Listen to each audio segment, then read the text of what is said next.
What up, what up? This is David from the 5-6 Kings. And guys, Braden got to talking last week and made a real fucking dumb observation. He was like, it's funny that, like, Subway, like, all, like, they're having athletes do all their commercials. Like that's their target demographic. Yeah, of course it is. Name one fucking athlete. You, the viewer, the listener. Name one athlete in the history of athletes that didn't eat Subway before any big game, before any big performance. You can't. You fucking can't. From Babe Ruth to fucking Conor McGregor. Conor McGregor walks out to the octagon eating a Subway's meatball sub. Every single athlete in the history of the world has consumed and loved Subway sandwiches. That is all Subway has ever done. They had to, but like to appeal to the everyman, they had to be like, look at this fat fuck Jared. He ate half a sub once a day for like 6 years and then got really skinny. You could do that too. Like I get, like they were like, oh, let's appeal to the everyman and have that. But it's been athletes. It's always been athletes, and everybody knows that. Ryan Howard, the big Philly cheesesteak. Jimmy Garoppolo with the Italians, Tony fucking Hawk. Subway is the official community center of communities everywhere. They just fucking breed athletes. They cycle them through. You can't say athlete without saying Subway. You can't. I've tried. I can't. I'm like, oh, he's a good athlete, Subway. Like, it's a tick. It comes out. There's nothing I can do about it. Subway. I mean, I'm an athlete, Subway. I guess that's the route I got to go with this one. I'm a fucking athlete. Look at me. Braden's a fucking athlete. Look at the man. You're good enough for Tony Hawk. You're good enough for everybody listening. Subway, please give us money. Enjoy this week's episode, guys. This the Palm Beach County anthem. All my Palm Beach County niggas, y'all put them fucking guns in there and bust them shit. Bitch, I'm from Palm Beach County. This where I'm from. Where niggas get gunned down and left like bro. Guns just for fucking round. This ain't the county for you bitches to come around. What up? What up? And welcome to another episode of the unofficial podcast of the National Football League, the world-famous and critically acclaimed 5-6 Kings podcast. I'm David Breen. With me, as always, my dear, dear friend, Braden Bullard. Braden, how are you, man? I'm good, David. My sister just graduated recently, and we had a graduation party for her the other day. So life's good, man. A lot of success for the Bullard family. A lot of ups. So looking forward to the future for my sister. What did she graduate? So she just graduated, and she from PA school, and she got her degree being a PA. So she will be a physician's assistant. Yeah. Am I correct? And that's what PA stands for. That's the abbreviation. Yep. Give it up for Bree. Yeah. So yeah, she'll probably be working under a doctor here. Yes, she will. Yeah. She's a smart person. Yeah, it looks like I didn't get those genetics. She got the brighter side. So she sure did. Yeah. But yeah, I'm good, David. How are you? I'm doing well. Yeah. Doing well. My mom's birthday was the other day. Oh. Yeah. Happy birthday, Mrs. Breen. Happy birthday, Mary Breen. Yeah. We did, brothers and I, we went to Rain Dancer with her last night for dinner. What's that? It's a steakhouse on Palm Beach Lakes Boulevard in West Palm Beach, Florida. Is it good? It's okay. Okay. It wasn't bad by any means. Nice. It's around the corner from Okeechobee Steakhouse, and I personally think Okeechobee Steakhouse is significantly better. You were just thinking the whole time, like, God, we should just be at Okeechobee. Fucking Okeechobee. Yeah. Fucking Okeechobee. No, it was good. Bringing it up to the waiter. It was Hey, good. so you ever heard of Okeechobee Steakhouse? They're pretty good. Be like, yeah, of course I've heard of it. That's right. It's around the corner, man. It was very good. I got a ribeye. It was a good ribeye. Nice. Yeah, no complaints. No complaints. It's just not as good as the other steakhouse around the corner from. There you go. Yeah, they know. If you're in that area, they know. that's they mark it down just a little bit. Like, hey, if you don't want the top tier, come to us. Come to us. We'll be fine. All right? Yeah. We'll be fine. Not going to be upset by We'll be any fine. stretch, but we're not as good as Okeechobee. Yeah. Like they said that to us when we walked in. They're like, we just want to make one thing perfectly clear to you: we are not as good as Okeechobee Steakhouse. And, like, we're good. We're not as good. But, like, respect to the establishment for, calling it how it is. Absolutely. Because that's what you want at the end of the day. Is just Absolutely. You just just don't want to be lied honesty. to. Yeah, you don't want to be lied to. Yeah. You know. just want the truth. Yeah. But yeah, man, that's good. Yeah, we're gonna talk Miami Heat up 3-1 on the Atlanta Hawks. Game 5 at home Tuesday. I assume they'll close it out there. Yeah, go Heat. Yeah, go Heat. Let's move on. They're either getting Philly or Toronto. Probably Philly. Let's have a fun series. Yeah, it's gonna be fun. Yeah. So, David, Let's talk, guys. The movie we're doing this week is Snatch. Snatch. Oh, don't look. Are we about to pull it up in my fucking face? Yeah, All right, so we talking money or what? yeah. Let's talk fucking money. What you thinking? The budget. Come on, dude. What do you? Can you not memorize a budget? There's a lot of numbers on Can this you not screen, David. memorize it? Jesus. There's a lot of numbers on this screen, David. The budget. Let's say $25 million. Lower. $15 million. Lower. Yeah, great. $7 million. $6 million. 6 million, which is like, That makes sense. I'm honestly surprised. I think it's a little low for. I felt like they had a bunch of different locations, a bunch of different actors who are good actors. Yeah, but like, this was before Jason Statham was. Yeah, this is big, for sure. Big super action star Jason Statham. Brad Pitt probably liked the idea of doing this movie and doing that character. But I'm sure Brad Pitt was a big part of the budget. Sure. Like if there was one star that was taking home the cake. Yeah, but other than that, there's not a ton of notable names in this movie. Well, household names, but I think everyone is Household names. Like, Yeah, yeah. There's people I've been like, oh, I've seen him in something. Yeah, exactly. I've seen him in they're something. successful. There's a bunch of But like, you'll resemble a lot of actors in this, but nobody in that you'll recognize a lot out. yeah. Resemble means like, Yeah. I look like him. Yeah. So yeah, you'll recognize like a bunch of actors. Hey, guys, it's just a screen of people looking just like me. I resemble those people. just handsome, Yeah, just handsome, good cultured, handsome, good-looking, white, masculine. except for 3. Emphasize except. But yeah. Fucking $6 million budget. They ended up. Whoa! This isn't your first time doing this fucking thing with me. Yeah. I'm gonna guess the box office.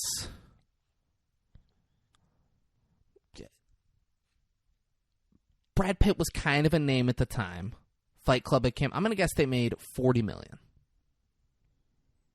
Higher. Great, good for them. Yeah. A lot higher. Yeah. Double.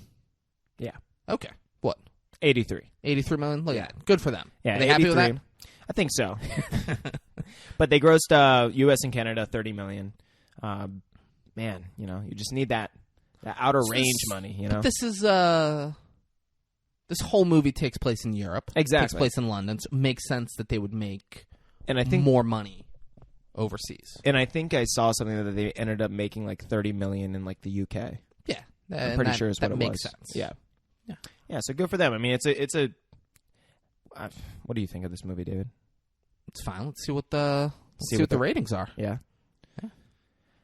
All right, David. See what the internet's saying about it. Yeah. So IMDb gave it an 8.3 out of 10.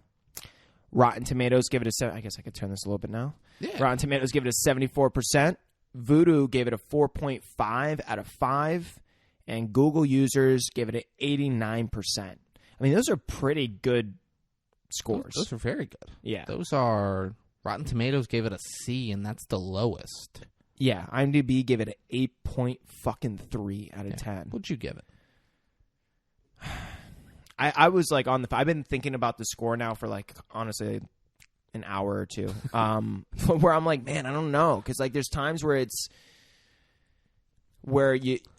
it's good, but then it's like too much, and it's like I don't know. I have some critiques about it, but I give it a 5.7. It's fine. Give it like a 6.5. Okay. It's not people who love this movie. I'd never seen it until now. Same. And I don't get why people love it.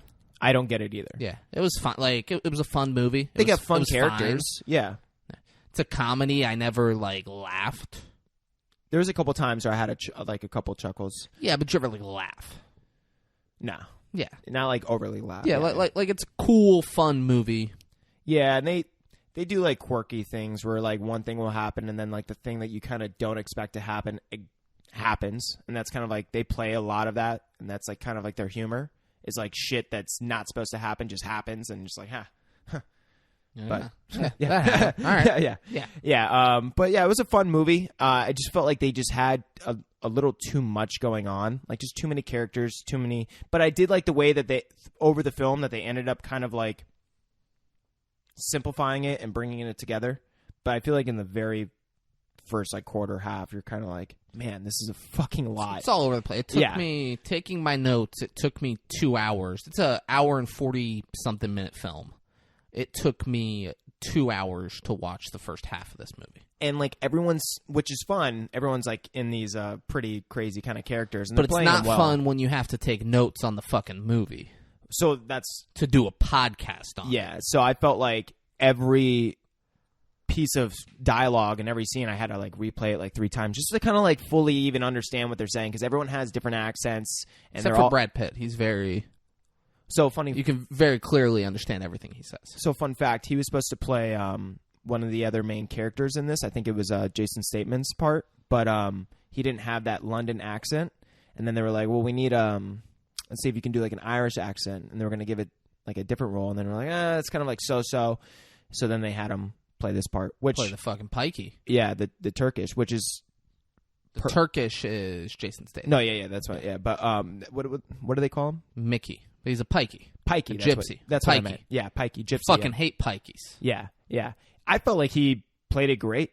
Yeah, I felt like he's a very good actor. No, yeah, he is, and it was just a funny aspect that they didn't know where to cast him, because you remember another episode we did where we were talking about whether or not people get casted, and it's they think that they should be casted for a certain role, but then they realize it didn't really fit perfectly, but then they gave him another role. Yeah, I said they know they want him to do something in the movie. Exactly, yeah. They're we'll figure it out, but exactly, we want Brad Pitt in this movie. 100%. Yeah, we'll find a role for him in it. We're going to make that happen. Like we were talking about Tarantino. And we're we know he's in a movie and he's writing it and he realizes oh man, this could be Leonardo DiCaprio. Yeah. But going into that, he knows I need to find a role for Leonardo DiCaprio. Yeah. And I agree with you. And I think sometimes it's they do some test runs and stuff like that, and they see what works, what doesn't work, and they find a place for the actor. But I think Brad Pitt is perfect for the role he ended up playing. I couldn't see him playing Jason Statement's part. I could. Yeah? I could see him playing it.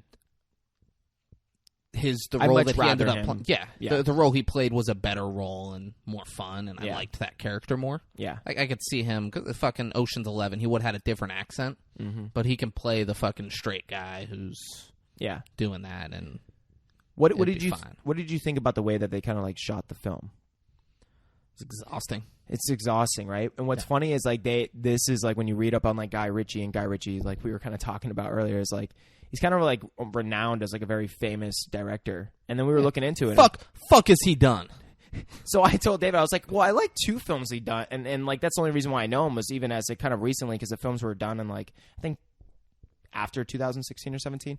But it was The Man from U.N.C.L.E. and The Gentleman, and I thought those were both great films. But other than that, I didn't know Guy Ritchie at all. Yeah, I've never heard of The Man from U.N.C.L.E. Yeah.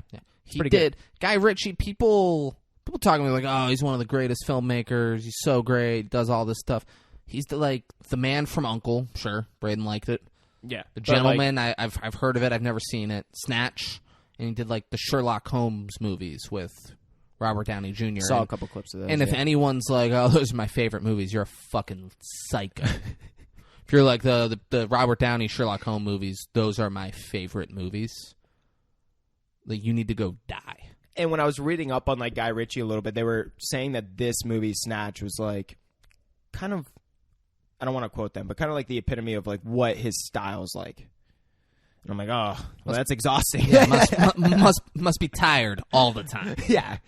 I mean, man, like, this must have took a long time to shoot, even though it was like lower, I don't want to say lower budget. I mean, $6 million, but for a movie, like, yeah, it's a lower budget. Yeah. They must have shot for so fucking long, dude, because they had so many different locations, I felt like. Maybe they were close by, I don't know, but I have no idea.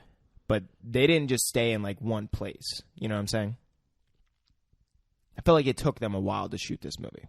To a degree, because like it was the pawn shop, but just like random parts of towns. The pawn shop, the gypsy village could have been the exact same spot where Jason Statham's office was, you're right. And where the fights were. Like a lot of the stuff could have been right there. Yeah, because it's not like they were at like notable. It's not like they were at Big Ben and then they were at the fucking Eiffel Tower. Yeah. Like they weren't at notable spots. No, where like, it cost a lot of money there. to shut down like a certain part or like rent out a location. Yeah, they were in like fields and shit. Yeah, and... I just felt like maybe I'm wrong. It just felt like the way that they had so many different scenes and so many different locations. It seemed like it would just take forever to shoot. But I think that's because that's how they shot it. Because like I assume they shot all of the scenes that took place in the Pikey Village. Oh yeah, all at the all same time. The scenes at this place and all the scenes at that place. So like I imagine, they were like, at the Pikey Village for a day or two, and they were at this place for a day or two. Like I think they probably shot it. Yeah, in whatever. I've never shot a fucking movie. Spoiler alert, guys! I've never made a movie. I assume they did it in normal movie making time. I think cutting a little longer. Guy Ritchie cutting it and editing it and all that shit, I'm sure that took fucking forever. I'm sure that was a fucking nightmare. How do you not even forget what scenes you did? Yeah. You know, it's like there's I'd be like, oh shit, that happened. Fuck, I was supposed to pair that in with yeah, that. this has to connect here. Fuck, man. God damn it. It's the sixth time. Yeah, he's calling the production company. He's like, push it a week. give me another month. Yeah, just fucking, yep, no, yeah. Yeah. Yep. No, but the characters, I mean, Benicio del Toro's in this. Yeah, we'll get into all this. We'll get into all this. We don't need to say who the actors are. What awards? All right, let's get into awards. Let's go to awards season. So they have 4 wins, 7 nominations. So I'll read them off. Right. They were nominated for the Best Actor in a Supporting Role at the Awards Circuit Community Awards. Brad Pitt, runner-up. They were nominated for the Dinard British Film Festival. Didn't say exactly what award, but that was for Guy Ritchie, so I'm guessing something director related. Maybe the Golden Hitchcock. The Golden Hitchcock. Okay, I assume that's named after Alfred Hitchcock. Yeah, it's got to be just related so it's a director award. Yeah. And then they won the Empire Award from the Empire Awards for Best British Director, Guy Ritchie, Best British Actor, Vinnie Jones, and they were nominated for the Best British Film. Click on Vinnie Jones. Who was he? He was what's his name? Little Tooth or whatever the fuck they call him. Gold Tooth. No. Bullet Tooth Tommy. Bullet Tooth. Yeah. Bullet Tooth Tony. Yeah. Go back. Yeah. The names are a fucking nightmare in this movie. That's what I'm saying. Like, it's fucking crazy. They were nominated for Best Title Sequence at the Golden Trailer Awards. They won the Golden Reel Award. Best title sequence, is that when like they announce all of the characters and then it's like Snatch, like that thing? Yeah, in the beginning. They were nominated? Yeah. We're going to find out who won that because... Golden Trailer Awards. All right, I'll look that up. You go through the rest, but that's... Yeah. Because that was a very cool title sequence. I was going to say, it was pretty good. That was one of my favorite parts of this movie. Seems like early 2000s had really good title sequences, didn't they? Like, opening up? No? I don't know. All right. I mean, I feel like you don't really get that, like... Yeah. I don't know. I noticed it in this movie. Give me another early 2000s movie, and I'll be like, all right, yeah.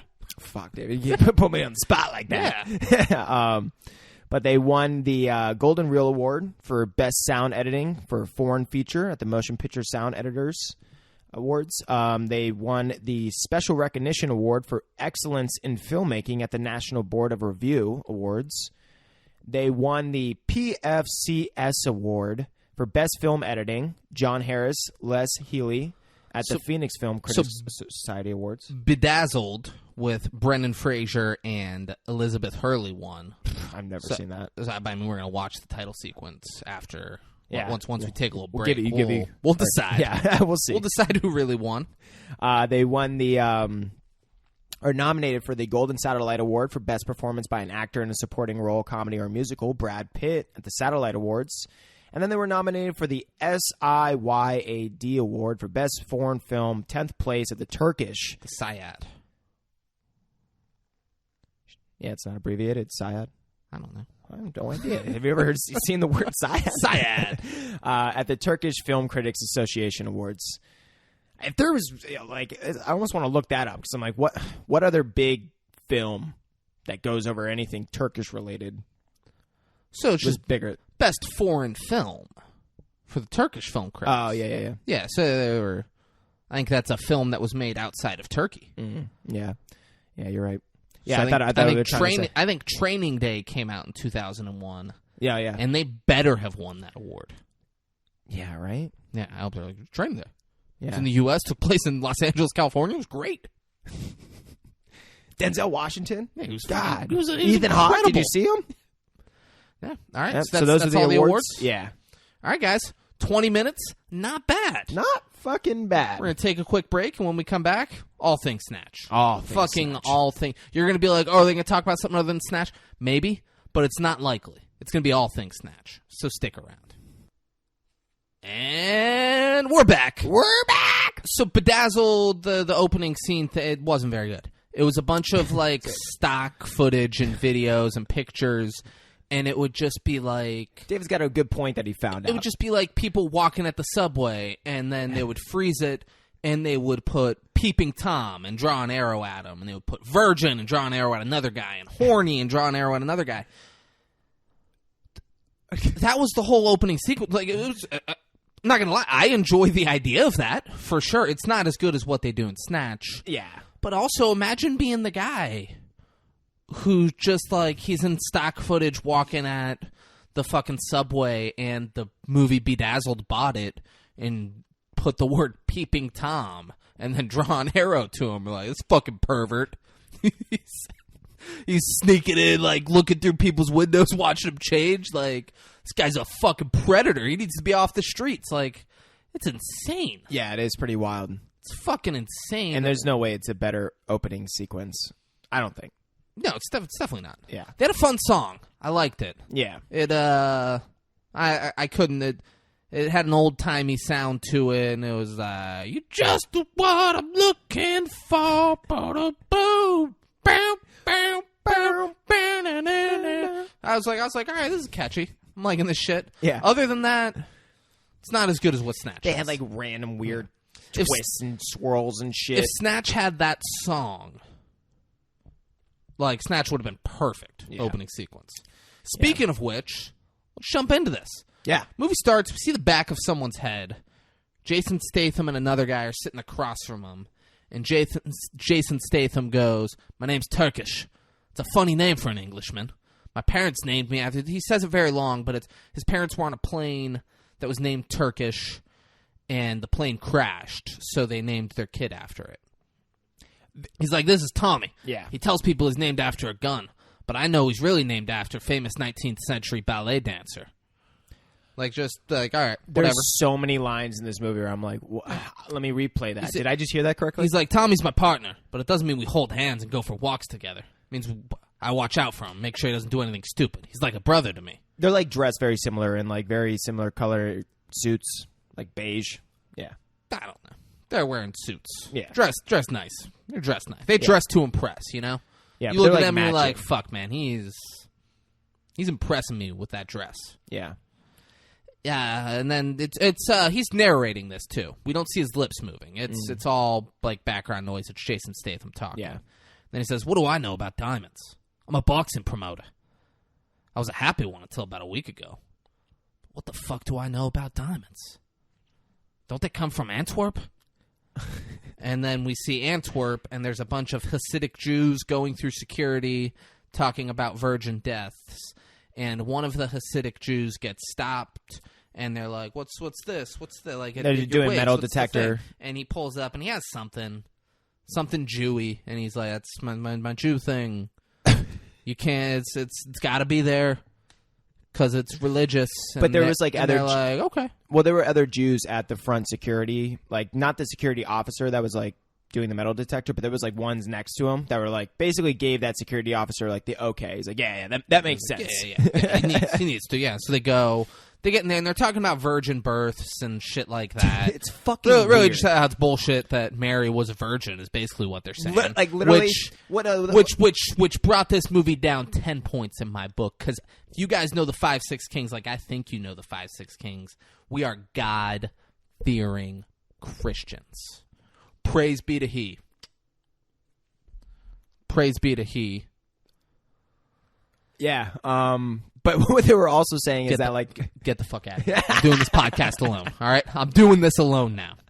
But another big part was like the only real reason that like Catholicism became as popular as it was because of virgin. No, that was the whole point of what he was saying. It wasn't just because... Okay. I thought you were like going on a thing here. No, I was gonna be like, we're moving on. I'm saying that's what he was fuck saying. on. He was Okay. like, yeah. I didn't listen. I heard virgin births and like, how's that shit happen all the time? I was like, whatever. Yeah, he's like, the only reason why I don't Jesus need to remember became this popular shit. was because he was the Son of God. Yeah, all right, that, these yeah. fucking Jews think they can come on here and say shit like that. They can't.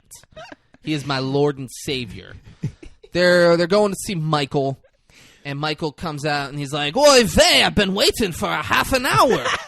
I'm not like Braden laughs. This is what he talked like. It's 100% like over the top. Whoa, you're giving me there's a schwitz in here. I got like over the top. Like, okay, we get it. Everyone's wearing a yarmulke.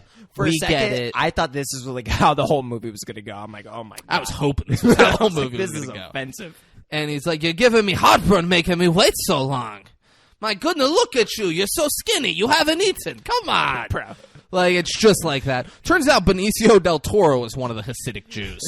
And like Opens up his thing, and he just guns all over him. He's just covered in guns. all the other They pull fake Jews fucking pull the guns out. They might have been. Oh no, they were all fake. They were all fake. Yeah, they were Yeah, sorry. Yeah. They there were like different nationalities, right? Yeah, they were all fake. They're robbing the place. They steal a bunch of small diamonds. And then Benicio del Toro, in front of Michael, he beats a guy senseless over the head with his gun and just keeps saying, "Where's the stone, Michael? Michael, where's the stone?" And just hits him. And Michael doesn't say a fucking word until Benicio del Toro seemingly kills the guy. Yeah. And then points the gun at Michael and says, "Where's the stone?" And then he gets the stone for him. Yeah. He knew it wasn't gonna be, "I'll beat this guy to death and then he'll I'll remember. leave without the stone." Like, Michael knew that guy was gonna die, and then Benicio del Toro was gonna point the gun at him, and he either has to die for the stone or hand it over. Yeah. And he chose to let that man die. Benicio del Toro gave him the choice before he hit the guy once. He said, "Give me the stone, Michael." And he just that. He's like, "I'm not giving you anything." And then Benicio del Toro fucking kills the guy in front of him and then gets the stone, because of course he did. Yeah. The stone's fucking huge, by the way. It's a big It is- diamond. It is fucking 84 carats. 84. Yeah. And this is where they announce all the characters, and they do a cool thing where it's like a montage. We've got Soul, S-O-L. We've got Mickey, which is Brad Pitt. We've got fucking Four Fingers Vinny, Four Fingers. We've got, which is Benicio del Toro. He's big into gambling. They call him Frankie Four Fingers. We've got Vinny, who's black, which I don't know. Yeah. I felt like Vinny is pretty much exclusively white Italians. Yeah. And they got black Vinny in this, which, good for Vinny. Yeah. They've got Gorgeous George, named after the famous wrestler. Yeah. Tommy Bullet Tooth, just Tommy. These run together. Yeah. Bullet Tooth Tony, Boris the Blade, Doug the Head, and Bricktop. This is the cast of characters we're going to get to know and love over the course of the next hour and 40 minutes. Yeah. Benicio del Toro, he hides the diamond in a secret compartment in his briefcase. There's a guy, they're in the back of a van, And there's a guy, he's like, when's your flight leave to Benicio del Toro? And he says, 20 minutes, I leave for London. He goes, all right, give me your gun. And Benicio del Toro empties the clip and hands the guy the gun. And the guy goes, you fucking idiot. One stay in the head. And he caps him and takes the diamond.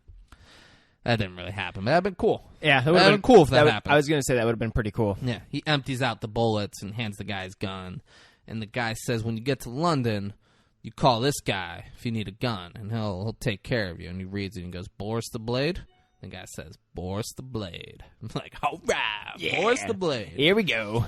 We're now in London, and Gorgeous George is elbowing and headbutting the heavy bag as he's training for his bare-knuckle boxing fight. Tommy is there, and Tommy's like, is he allowed to do that? And Jason Statham goes, it's an unlicensed boxing match. He can do whatever the fuck he wants, Tommy. Boom. And you're like, okay, great. Yeah. There's an old man in the corner grilling sausages. Gorgeous George is huge. Yeah, he's probably, what, like 6'4", looks like 260? Think Butterbean when you think Gorgeous George. He looks just like Butterbean. Yeah. Just big and bald. There's an old man named Charlie grilling sausages in the corner. He is always in that corner grilling sausages whenever he's in this movie. I didn't notice that. You didn't notice him grilling the sausages this time, or? No. Okay. I didn't know it was like every single... Yeah, well, whenever they're in this place... Oh, in this place. He is there grill. Yeah, it's the only time he's there. Okay, yeah. He's there grilling sausages. Yeah. They're there a few times, and he is always in the corner grilling sausages. Nice ad. Yeah. Jason Statham goes, let's deal with those sausages, Charlie. Charlie says, 2 minutes. Jason Statham then looks at a broken down camper over in the corner, says he needs a new office, and tells Tommy he needs to go get it. And Tommy's like, what's wrong with this one? He's like, I don't know. And then like he pulls the door off. Instead of opening it, he like pulls the door off and puts it aside. He's like, it's in great shape. I just don't like the color, Tommy. And then he hands him a card. He says, here's where you're going to pick it up. And he goes, it's a campground. He's like, yeah, we're getting a new camper. And he gets him $10,000, and he says, $10,000 in here, and I would love some change. And then he says, what's the deal with those sausages, Charlie? Charlie goes, 5 minutes. He goes, he said 2 minutes 5 minutes ago. He goes, I know, I'm sorry. They're coming. Tommy says, they ain't pikeys, are they? Which I had to Google. Pikey means gypsy. Had I waited, I would have just found out that a pikey meant gypsy. Yeah. But I Googled it because I was like, maybe they won't tell us. Yeah. Pikey's a gypsy. Jason Statham doesn't say anything. And then Tommy goes, I fucking hate pikeys, man. And Jason Statham then notices Tommy has a gun in his waistband. He's like, what the fuck is that? He's like, what? It's a gun. I bought it for protection. He's like, you're going to shoot your fucking balls off. Yeah, he's like, what are you doing keeping it in there? He's like, where'd you get that? And he's like, I bought it from Boris the Blade. He goes, you mean Boris the sneaky Russian? And then he looks at the gun. He's like, it's fucking heavy, huh? And then we see a meeting with Boris. And Boris is like, yeah, heavy's better. You buy a gun, you're going to want to go as heavy as possible. He's like, it's good, it's heavy, it's reliable. And, like, even if you miss him with the shot, like, look how fucking heavy this thing. You beat him over the head with it. No problem. Like, that is his sales pitch. Yeah. Jason Statham narrates. He says Boris the Blade, a.k.a. Boris the Bullet Dodger. So this guy has two badass nicknames. Yeah. And he's a former Russian KGB, blah, blah, blah. He's impossible to kill. He's the Bullet Dodger. You're like, okay. And then he's like, Tommy runs a slot machine business, their side of our business, and he needs that gun for protection because we've gotten into it with Bricktop. And Bricktop, he ain't someone you want to fuck around with. Yeah. We then see Bricktop watching a boxer spar, and one of his boys, Gary, is there, and Gary's kissing his ass. He's like, oh, man, this guy's going to be great. He's going to do well. He's going to make you proud, Bricktop. He's like, man, you can get your tongue out of my asshole now, man. He's like, he's like, you're not a dog, are you? And he's like, no, I'm not a dog. He's like, but you got a lot of the characteristics of a dog, all except for loyalty. And then one guy comes up behind and tases him, and they put a bag over that guy's head, and they duct tape him up. Yeah, that's a good way to introduce him. And you're like, okay. Yeah. Okay. The guy was with a buddy of his, Liam. Liam helped Bricktop get rid of Gary, and he says, you're a sick fucker, Liam. and then another one of Bricktop's guys puts a bag over Liam's head and kills him. Yeah. So Bricktop don't fuck around with nobody. Bricktop does not fuck around. And little fun fact, initially they were trying to give the role to Sean Connery. You know that really famous actor who, if it warrants, slaps women. Yeah, that guy. Well aware of Sean Connery. And Sean Connery was like, yeah, I like Guy Ritchie's films, which is like, well, what films did you at that time? But apparently turned down the film because he was too expensive. He's like, you can't, he literally apparently quoted saying, you can't afford me. Which you can't, off a $6 million budget, and the majority of it's going to Brad Pitt. They told him the budget, and he was like, it's not worth it. I have no issue with that. Yeah. He's like, I know my worth. I don't want to do this movie unless I'm getting my quote, my rate. That is what I make to do these movies. Yep. If you cannot pay my quote, why are you insulting me by coming to me and being like, oh, we think you'd be great? I know I'd be great. You can't afford me. And then I have nothing but respect for and then I got nothing but respect for everything Sean Connery does and says. All right, he is a stand-up gentleman, top tier, top of the line, Sir Sean Connery. I am at your service, whatever you need. He's like a feminist. No, he sure isn't. Oh, yeah, I don't think you think he's a feminist either. Acting confused. Well, let's see Bricktop. He's walking through a large pig pen. Jason Statham and Tommy are following him. And he's narrating how if you work with Bricktop, you can't wind up in debt with him because you ain't never coming out. I mean, should we pause? What's that guy's fucking? It's like he's like coming in my gate or something. He's like, hey, coming in. You guys busy? You guys busy? I'm going to come in real quick. He's like, then you ain't never coming out of that debt. And Jason Statham, Bricktop will let Gorgeous George fight for him. Yeah. But he's doing Jason Statham a favor. And Jason Statham's like nodding along but narrating. He's like, yeah, he's doing me a fucking favor. Let my guy fight for him. But he wants Gorgeous George to take a dive in the 4th round. And Bricktop doesn't think Jason Statham likes him. Jason Statham narrates. He's like, yeah, you're right. I don't. Yeah. It smells like shit in here. Can we get out of this fucking place? God, like, I want to leave. He's like, no, I like you, man. Tommy then asks where the pigs come from. And Bricktop tells him to shut the fuck up. Every single time, they're in scenes together kind of a lot. Every time Tommy speaks, Bricktop's like, shut your fucking mouth, all right? Like, the adults are talking here, all right? You keep it down over there, buddy. Like, every time. Yeah. Every time. I like it. I enjoy that dynamic there. I felt like Jason Statham's character was, like, one of the only characters that really stood up. Not really stood up, but at least, like, stood his ground slightly against Bricktop. We'll get into it. Yeah. We'll get into it. Bricktop tells Jason Statham not to let him down. We see the dude that was in the van earlier with Benicio del Toro. He's on the phone with Boris the Blade, and he's like, Benicio del Toro's going to be in London for a couple days. He's got this crazy diamond. Fucking get the diamond, but here's the deal. We can't have it coming back to us. Like, if you're a Russian, if they find out you stole it, they're going to know my Russian ass fucking called you and was like, go steal the diamond. So you got to hire people to do it, but don't kill them, because that'll arise suspicion, too. You just got to hire some people to steal the diamond, and then we'll get it, and you and I will make some money off this. And Boris the Blade's like, all right, I know the people. And he's like, but here's the thing. He fucking loves to gamble. So if you can get him that way, you can get him into a gambling mood, and he'll raise some hell. They showed like a quick montage of him partying like he's Elvis in like Vegas. Yeah.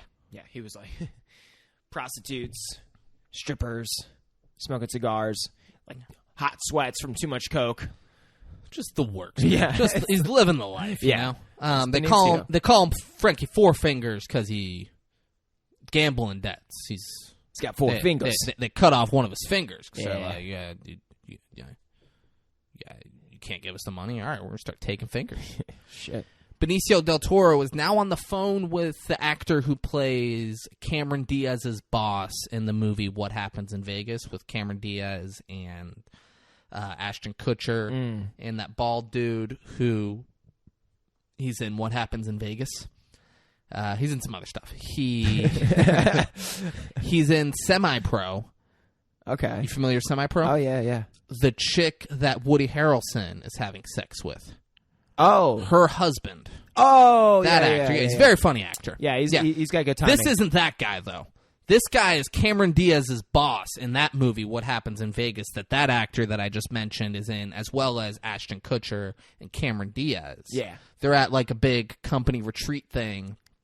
And Ashton Kutcher, he's Cameron Diaz's husband, but they got married they were hammered and accidentally did it, and then Ashton Kutcher won some money at the slots. Yeah. And Cameron Diaz is like, well, I'm your fucking wife, so Pay up. we're gonna keep that money. He's like, oh fuck, and the judge is like, I sentence you guys to be married for 90 days.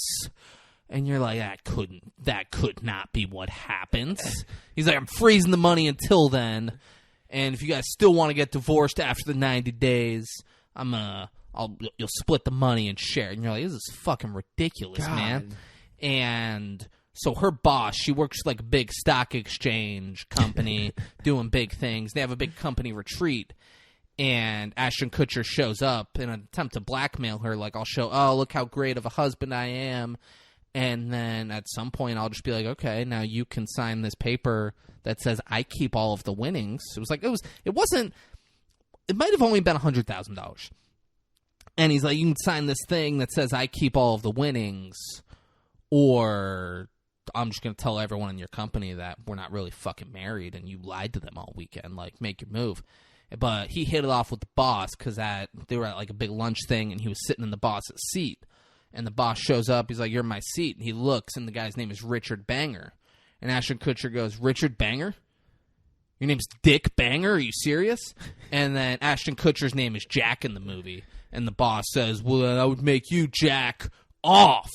Oh. Jack off, huh? And everyone, because he's the boss, they got to act like that's the sickest burn ever. Yeah. And then him and the boss were joking all weekend and stuff. The boss. That's good in that writing. movie. Yeah. Yeah. The boss in that movie, that's who Benicio del Toro is on the phone with right now. Yep. And he's stoked to hear about how big the diamond is. Well done, David. And then, I don't need you to tell me. Everyone knows.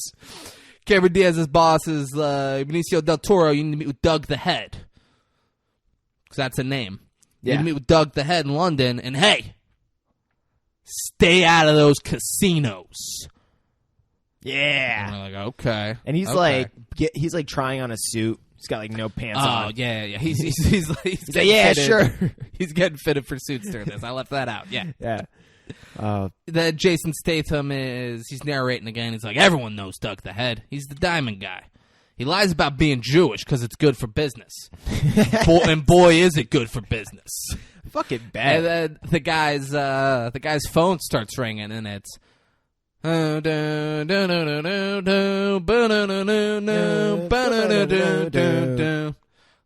the commitment to lie about being Jewish is phenomenal. Yeah. And it's Cameron Diaz's boss from the movie What Happens in Vegas. So in the movie What Happens in Vegas, I'm kidding. Cameron Diaz's boss from What Happens in Vegas. And he calls and he's like, yeah, I'm meet with Benicio del Toro. And Doug the Head's like, all right. And he comes up to a shop and there's some Hasidic Jew teenagers out in front of it. Yeah. And he's They're like, just chilling. And he's like, fuck out of here, kid. There's no loitering. He's like, it's a free country. And he's like, well, I'm not a free shop. Just get the fuck out of here. And they're like, all right, Damn, okay. All right. Oy vey. Sheesh. Just walk off. He has twin daughters in the front of the jewelry store, and he tells them to come up to his office. And they're like, we know, we heard. And they say it at the same time, too. And they say it a bunch of times. It's a whole... It's kind of weird in movies. They always make twins be, like, synchronized. It's like as if twins aren't individuals in real life. Yeah. You know? Yeah, movies. Yeah, writers. Who the fuck do you think you are, movies? Do you even know any identical twins? They don't know one identical twin. Yeah, just assuming. Right? The writer didn't even meet these actresses. They're just like, I don't know, we need identical twins. Disrespectful. I don't want to meet them. Ugh. Offending. They look the same? Yeah. No, thank Just you. make them say the same shit. Yeah. Just put them on. Tell them that they're in sync, because that's what I think an identical twin is. And they're like, all right, It's fucked. make it happen. Boris is selling Benicio del Toro a heavy gun and giving the heavy gun speech. Yeah. Which Everyone jumps needs a around heavy so gun. fucking much. Dude, it's more smoking aces than smoking aces. Yeah. Boris doesn't want money, though. He wants Benicio del Toro to place a bet for him at the sports book because he's got some gambling debts and he can't place himself. He's like, so you go place that bet for me and we call it even. And he's like, what's the bet? He's like, it's on an upcoming fight, and I know something about that fight. It's the Gorgeous George fight, and he's like, I know Gorgeous George is going to take a dive in the 4th round, so let's get some money on that shit. Yeah. So they're hyping up that bet. Yeah, they're hyping it up. A lot of people are talking. It's talk of the town, you know? Yeah, It's yeah, talk yeah. of foggy London town. We're already like 20 fucking characters deep, and everyone knows about this. And also, guys, this is less than 10 minutes into the fucking movie. And that's what I'm saying. By like when, cause Like, I'm exhausted at this point. I haven't missed a word of this movie. This is less than 10 minutes in. and that's why I was like, in the first like quarter of the film, you're just like, what the fuck? And like they kind of help simplify, bring it together like over the rest of the course of the film. But at this point, you're just, as a viewer, you're like, this is too much. Yeah. It's a fucking nightmare. This is the entire fucking town. Oh, there's Multiple towns. Multiple towns. Yeah, they're all over the place. It's crazy. Tommy and Gorgeous George, they pull up. They're where they're meeting with the Pikeys. And Gorgeous George fucking hates Pikeys, too. She's like, okay. Everyone hates him. Yeah. Kids swarm the car as soon as they pull up. A kid will go get Mr. O'Neill for Tommy for $5, which I assume is $5. I don't know. They negotiate down to $1, and the kid calls Tommy a tight fucker, eh? Yeah. Hey, oh, you're a tight fucker, eh? Brad Pitt comes out and is just talking nonsense. Yeah. That is, there were points, I watched this on Netflix and had the subtitles on, and there were points in Brad Pitt talking where Netflix was just like, nope. Like, they didn't even attempt. They're just like, yeah, no, we're not putting anything on the screen. So, like, I don't know if, I'm sure you're aware of this, but he didn't actually have, like, dialogue. They wrote it to make it, like, literal gibberish to where, like, you don't know what he's saying. So they knew some of it. Some of it was, some of it was actual words. Yeah, some of it. But it was intentional that only bits you would be able to understand that was, like, actually written. And then everything else was, like, literal, like, intentional gibberish to make a character so that they can make some funny remarks about how no one fucking understands him. Great. Yeah. So, like, there's times when you don't understand them. You're not supposed to. Just. Well, I always understood him. Oh. Just Netflix didn't. So you're a pikey? No. Oh. I'm fucking cultured, Braden. All right? Oh, sorry. I wasn't aware.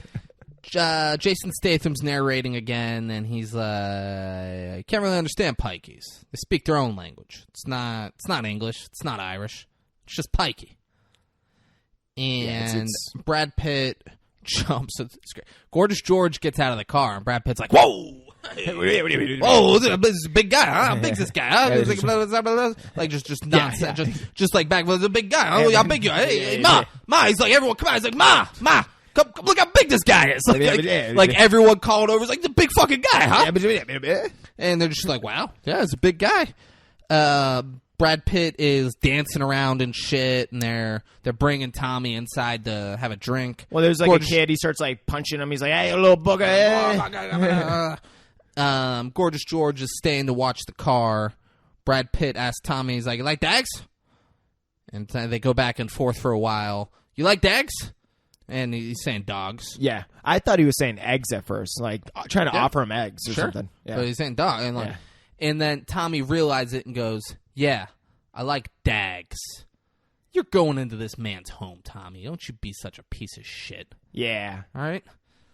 They're now. We don't see the meeting. They're now leaving with the camper. They call it a caravan. They're leaving with the camper and the dog. They took the dog too. So, little fun fact: Brad Pitt. You'll notice he's pretty dirty throughout the film. He intentionally didn't shower for, I guess, fucking weeks. So like he let his hygiene go specifically for the character. Can you imagine like acting with like one of the best actors, Brad Pitt, like this fucking good looking guy, and he just smells like complete fucking shit for the character, which is great. But like, yeah, but yeah, apparently he didn't like shower, bathe, or anything for weeks. Which, how do I know? Was I in the bathroom? No, but I mean, I'm sure. Why make that up? no, yeah. Imagine being like some young, sexy little thing on the set. Yes. And Brad Pitt's like, why don't you come to my trailer? And like, you get to fuck Brad Pitt. But it's that. And you're like, I can't say no. It's Brad Pitt. come on. I can't not fuck Brad Pitt. And he's like, suck my smelly dick. Suck my dirty, smelly dick. And she's like, I'm sucking his dirty, smelly dick. End up with like a UTI. Oh, absolutely. For sure, right? Without a doubt. Yeah. Yeah, and just be like, well, it was worth it. It's Brad Pitt. Worth it, yeah. Once in a lifetime. So they're leaving. Tommy's like, we got a good deal. And as they start driving, the rear axle falls off the rear axle falls off the camper. Wasn't there like a bunch of people inside in that trailer too? Like 3 or 4 people or something? No, they drove off. No? Okay. No, they drove off. Everyone got out. They drove off. Okay. It was Brad Pitt says, deal was buy it as is. Deal was buy it as is. And you fuck off. Fuck off while they still got legs to be standing on. And they're like, all right. Yeah. Shit. Okay. Tommy tells him, give me the money and keep the caravan. Brad Pitt says, why the fuck would I want a caravan with no wheels, huh? Which is a great question. Yeah. Why the fuck would I want a caravan with no wheels? Boom. Yeah. Makes sense. That's why I sold it. Yeah. Gorgeous George comes out. He like comes at him, and everyone comes out and breaks it up. And Brad Pitt's mom's screaming. She's like, don't be fighting. Don't you be fighting, Brad Pitt. Nothing good ever happens when you fight. Don't do it. And they get the mom back in there. And mom goes inside, and Brad Pitt says he'll fight Gorgeous George. And if Gorgeous George beats him, they can get the money. Then they'll take the caravan back. They're now in like a fenced-in barn area. And Gorgeous George punches Brad Pitt twice while he's taking his jacket off, so his arms are back like He's this. like smoking a cigarette too. Yeah, hits him twice. Gorgeous George has like 80 pounds on him. He's least. so much bigger than Yeah, Brad Pitt. at least. So he's taking these cheap shots. Brad Pitt gets up and calls him fat fucker, and Gorgeous George throws him into some pallets. And he like falls on the pallet, and there's like a bunch of people that are surrounding the pallet. Bunch of pikeys. Bunch of pikeys, gypsies, yeah, and they literally lift the pallet and like throw him back in there. And he's just walking in. He's like, stay the fuck down. And the next one, you won't get up. And Brad Pitt's like, let's go. Let's go, bitch. He's like, the job's never done until it's finished, or some shit. Oh, no, so Gorgeous George goes, like Brad Pitt's like stretching and loosen up after all that. And he goes, this is fucking sick. I'm out of here. Yeah. And Brad Pitt says, jobs ain't done until it's finished. Get over it. And then he comes out, and Brad Pitt, you think he kills him with one punch. Bro. Throws one punch and just drops him, and people immediately go up and check Gorgeous George's pulse. And they're like, oh, he's dead. He's dead. Jason Statham starts narrating that Brad Pitt's a gypsy bare knuckle boxing champion, and that if Gorgeous George is dead, they're for sure going to kill Tommy. Yeah. They can't let him stick around. It's like right off rip. And Tommy's worst like, case scenario Tommy's happens. surrounded by them. He's just crying. It goes away from that. Yeah. Yeah. We now see Black Vinny. He is walking a dog, and he comes inside, and Soul is checking out a diamond for Baby Boy. But he tells Baby Boy, he's like, it's a fake diamond, man. He's like, why don't you do the criminal stuff and let us handle our side of the business? And he's like, yeah. All right, well, I'm going to roll then. Vinny says that he got the dog from the Jippos because they're always throwing dogs in the deals. Which is fucking weird. Yeah. And tosses Soul a bag of jewelry. And so Boris walks in, and once the door opens, the dog runs out the door, and Vinny chases after it. Boris then talks to Soul, and he offers him $50,000 to hold up the bookies the night of the fight. Mm-hmm. We're now Doug the Head. We're jumping around. Doug the Head is checking out Benicio del Toro's diamond. Benicio del Toro tells him he needs to go make a bet on the fight. Vinny, Soul, and now a new guy, Tyrone, who is like a 300-pound black guy. They're getting in the car with a dog. Yeah. Vinny's bringing the dog. They get in the dog, and Tyrone's like, don't be letting that dog dribble all over my seats. And he goes, your seats? It's a stolen car, Tyrone. And Tyrone goes, yeah, but I'm the driver. And if I'm driving, it makes it my car. So don't be letting your dog dribble all over my seats. I respect it. I respect it, but I wish it would have kept that going. I felt like that was like Tyrone's... Wish he would have cared more about the seats throughout the movie. Yeah. Yeah, It I just agree. had like this weird care to him. Yeah, I agree. I felt like it kind of just fell short right after this. It was in that part, and then that was it. Yeah. He stopped caring about the seats. And like, I wish he would have just cared not just about the seats, but just like weird little nuanced bullshit, like the seats. Yeah. You know, it's like just like in every scene, he should have just had something. You know, Just super fucking like Yeah. super OCD Yeah, about exactly. stuff. Yeah. Stuff. Yeah. Yeah. They could have done that. yeah, Tyrone they stop to get gas, and we see like how fat and uncoordinated Tyrone is. Yeah. Like, takes him like 10 seconds to get out of the car. And Vinny's like, "What the fuck is this guy going to do to help us?" He's Yeah. like, "He's the getaway driver. Don't worry about it." And then Vinny shows that he has a fucking huge shotgun. huge shotgun. And he's like, "We're going to rob some bitches." It's like the shotgun from Jurassic Park. I'm pretty sure it might be almost the same one I mean, I can't imagine it's the same one. because that shotgun was a rare type of shotgun when I was reading about it. Yeah, I can't imagine they get dinosaur shotguns for this movie. They only had a $6 million budget. You think they're like, we got to get the Jurassic Park shotgun. Look at that shotgun. Maybe this guy knew Spielberg, and Spielberg was like, "Oh, you want to use it? Yeah, go ahead. Use my shotgun. Yeah, Use it." yeah. So Everyone knows Steve. You know, Benicio del Toro is getting in the back of a van, and he has like 20 suits back there. To the point where you're like, is this all he's been doing since he got there? He's just been trying on suits and buying them? Yeah. Like, he has a bunch of suits. Tyrone has so much room to parallel park, but backs into the van that Benicio del Toro is. Benicio del Toro, right before the car hits his van, handcuffs himself to the briefcase with the diamond in it. yeah. And he's seemingly knocked out from the crash. The dog is barking, so they give him a squeaky toy, and he swallows the squeaky toy. I must have missed that. Him swallowing the squeaky, Squeaky toy, yeah. Yeah, why'd you think he was squeaking the whole movie? The dog stops barking. Every time the dog barks, he's squeaking for the rest of the movie. I like. And at one point, someone's like, "The dog's fucking squeaking, man." Yeah, I did. Yeah. And the guy's like, "What? You've never heard a dog fucking squeak before?" Yeah, I remember being confused when I was Yeah, watching. I was like, yeah, what? he swallowed I the remember this a couple squeak toy. times. I was like, what the fuck's that squeak? And then I remember that, and I was like, why the fuck's the dog squeaking? Yeah, that's funny. Okay, wow, makes sense. We're now at the slot business. Jason Statham is giving Tommy shit for having Gorgeous George fight, because now Gorgeous George can't fight in their He's fight coming like up. in a fucking neck. We see him brace. later. We don't see him for a while, but we see him Yeah. his jaw's wired shut, and he has a neck brace. Yeah, So he's fucked. He's not fighting. fucked up. And Tommy says, "Who took the jam out of your donut?" And he says, "You took the fucking jam out of my donut." Tommy says they can replace Gorgeous George with either John the Gun or Madfish Billy. And Jason Statham goes, "Well, there's a problem.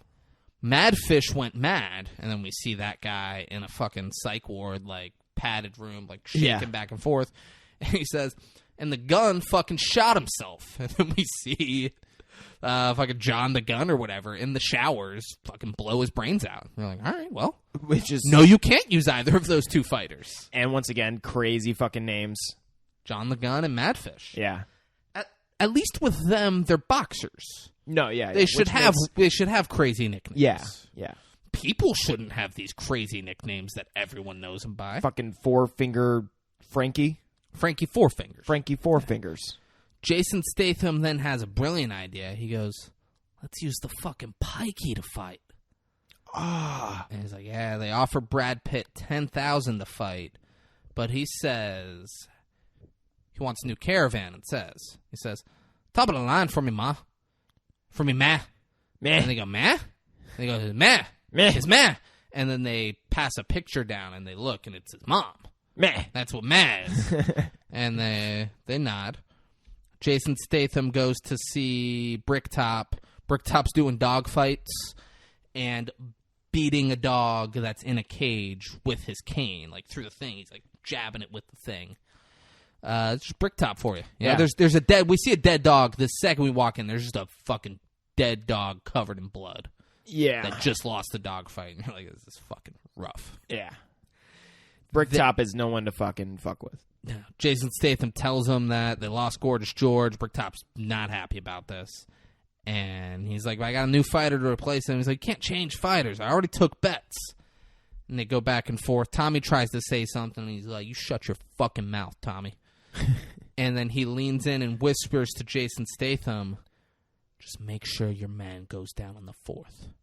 Don't fucking let me down. Yeah. You're like, okay. We then It's funny because Tommy always gets the short end of the stick with all these, like, he should. interactions. He should, though. Yeah. He's the boy. You're right. Yeah. He's the ballet dancer. Well, it's funny because they have him, like, dressed exactly like Jason Statham, and he's, like, just, like, a little bit short. It's like he's trying to be, like, the lesser of, like, Jason Statham. He's a sidekick. Yeah. Yeah. It's kind of funny, though, the way they make it. But it's like there's multiple sidekicks for every single group of people. So and they none of Bricktop's people are sidekicks. They're not sidekicks. Those are all... Yeah. But they do a good... What I'm really getting to is they do a good, like, transitions where they'll go from one scene to the next and they'll match the amount of people. Sometimes, like, in the frame, they'll be standing in the exact type of frame. And that's how they kind of... I think they do a good job with the transitions, at least, because there's so much going on. They find, like, clever ways to go from, like, one person to a next in at least a visual aspect. I don't know if you caught on to any of those transitions.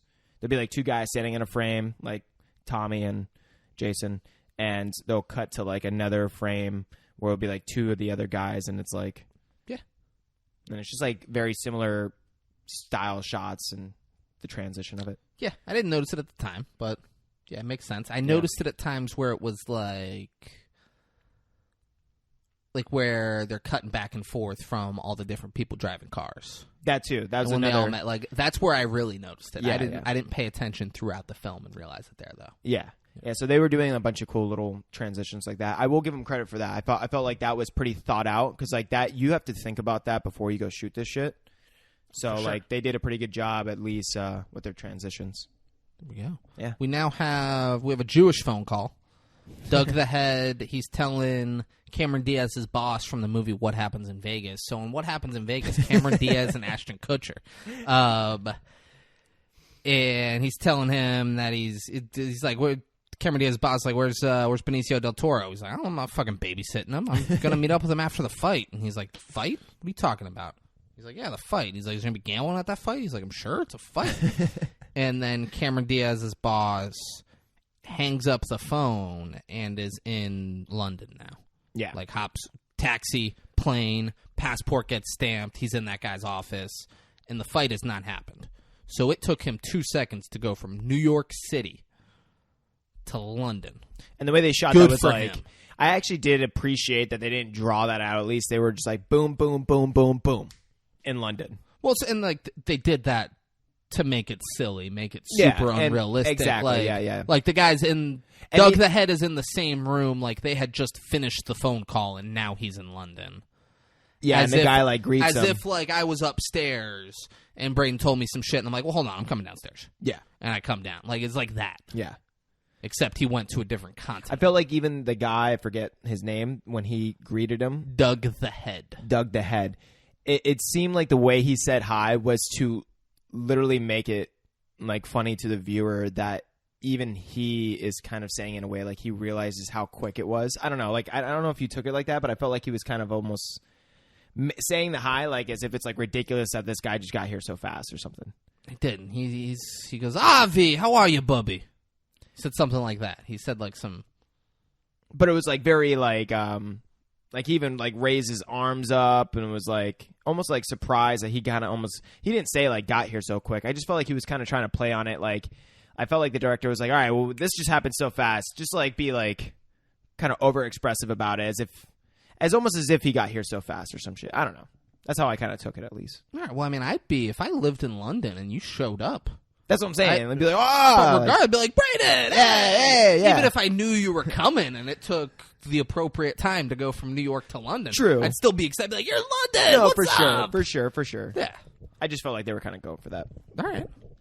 Vinny, Sol, Tyrone, and the dog are in the car. They're waiting to see Benicio del Toro. They're watching for him, like, because that's who they're looking out for. That's who they know to go fucking hold up once he goes to the sports book. Cameron Diaz's boss and Doug the Head give they show up at the fight, and they have to give tickets to 3 different sets of people to get into the fight. It's a private event, gentlemen. Like, we know. That's why we're here. And they hand them tickets. That happens 3 times. Vinny and Soul think they see Benicio del Toro go into the sports book. They see someone with a briefcase, and they couldn't count how many fingers he had because it happened so quick. So they follow him in. Soul points a gun at the lady behind the counter, like right in her face, and she calmly, like this chick, she handles it very well. She just calmly, like, she's on the phone, and then she like takes the phone down and like uses the phone to hit a button, and like walls go up. And Vinny gets caught in one of the walls, and he's up in the ceiling. So Saul blasts through it, and there's now a hole, and he's pointing the gun right at her, and he's like, why don't you hit that button and drop it, or I'm going to fucking shoot you. And she's like, all right. So, fun fact, that actor, when he shot the gun, like, through the wall type thing, apparently it, like, had like somehow, I don't know how he was holding it, but it hit his crotch and he like hurt his crotch on set. But he hurt his crotch twice on set because the dog that they were using as well. Did he finish the scene? Yeah, it's in the take. So in Good that for take, him. he like shot it and it fucking like, I guess, slipped in his hands or some shit. The way he was holding it, probably down by his crotch, and it just hit him in the crotch, and he just kept going. But you know what? And that added to it because they wanted us to think, oh, these guys are disorganized. They are ill-prepared to be robbing people with guns. Perfect for his character. Yeah. But something that I also happened is that dog, they actually ended up having to, I guess, replace the dog at one point because that dog, and I don't know if it didn't really state in like the fun facts, like whether they kept certain scenes of that dog or if they just like replaced it. I don't know in what order that they shot these scenes either. But apparently they had to replace the dog because it kept biting people, and it actually bit that same dude's fucking nuts. Now, when you say replace the dog, I mean, they put it down, right? Like, without a doubt. Yeah.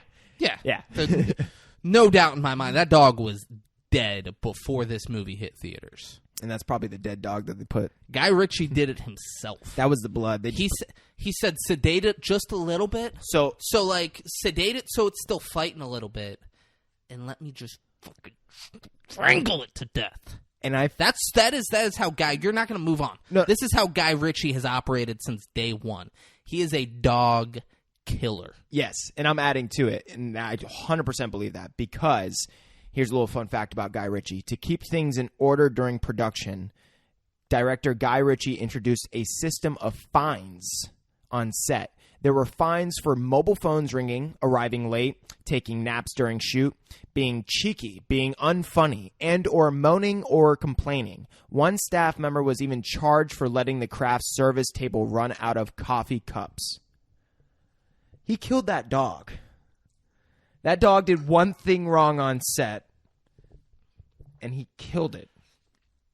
I don't like how they make it seem like he's a fucking dick on set or something. Yeah, so like the fines are weird, but like oh no, that's definitely weird.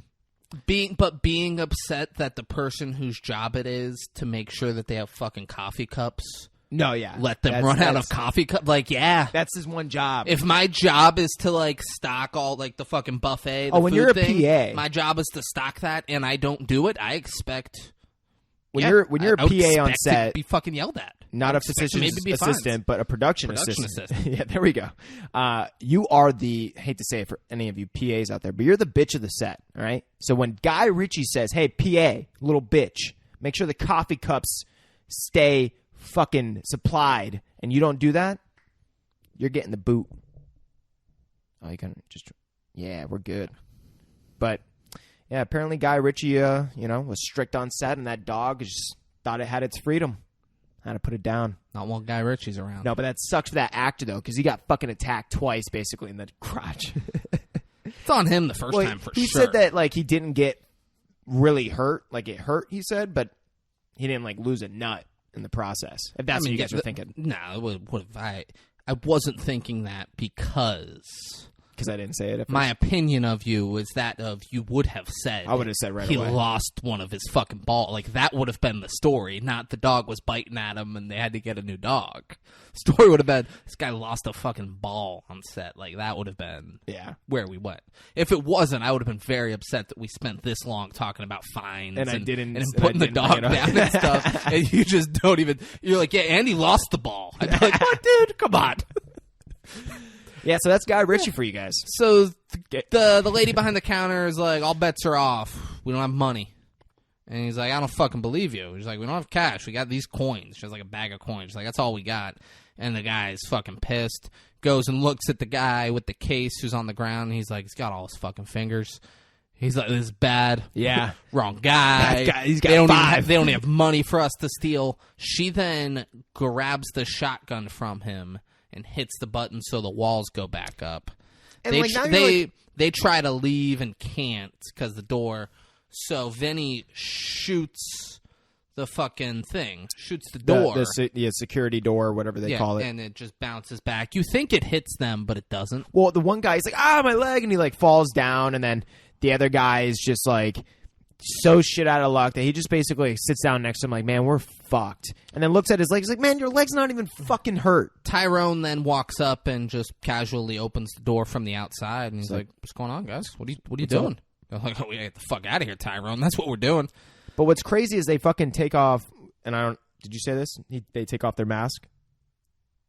No, but oh, okay, yeah, they do. Yeah, they take off their mask. It's just like they're doing, like, just to add to the characters, they're doing dumb shit. Like, why do you think hope is lost when you got your driver right outside the fucking door?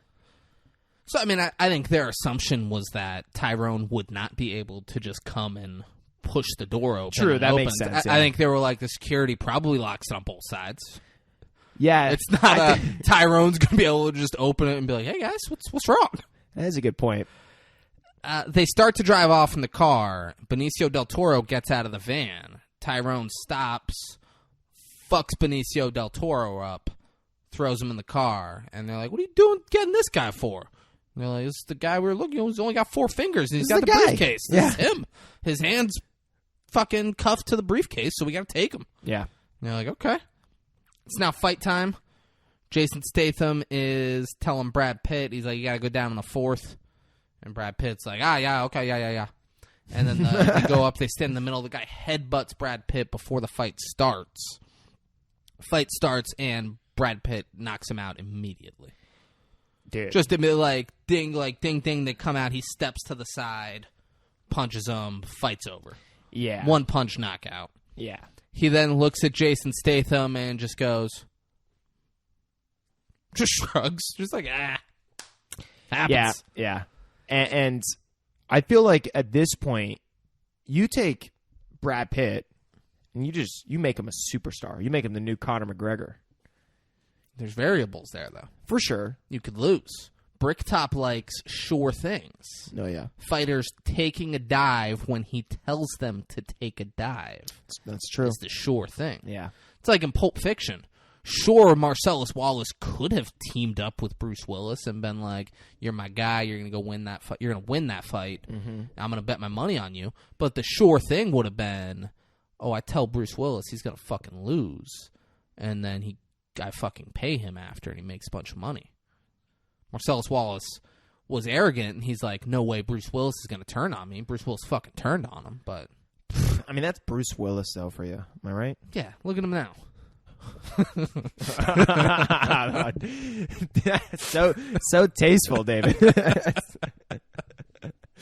No regards. Yeah. So Bricktop has a bunch of people who placed bets who are like, what the fuck, Bricktop?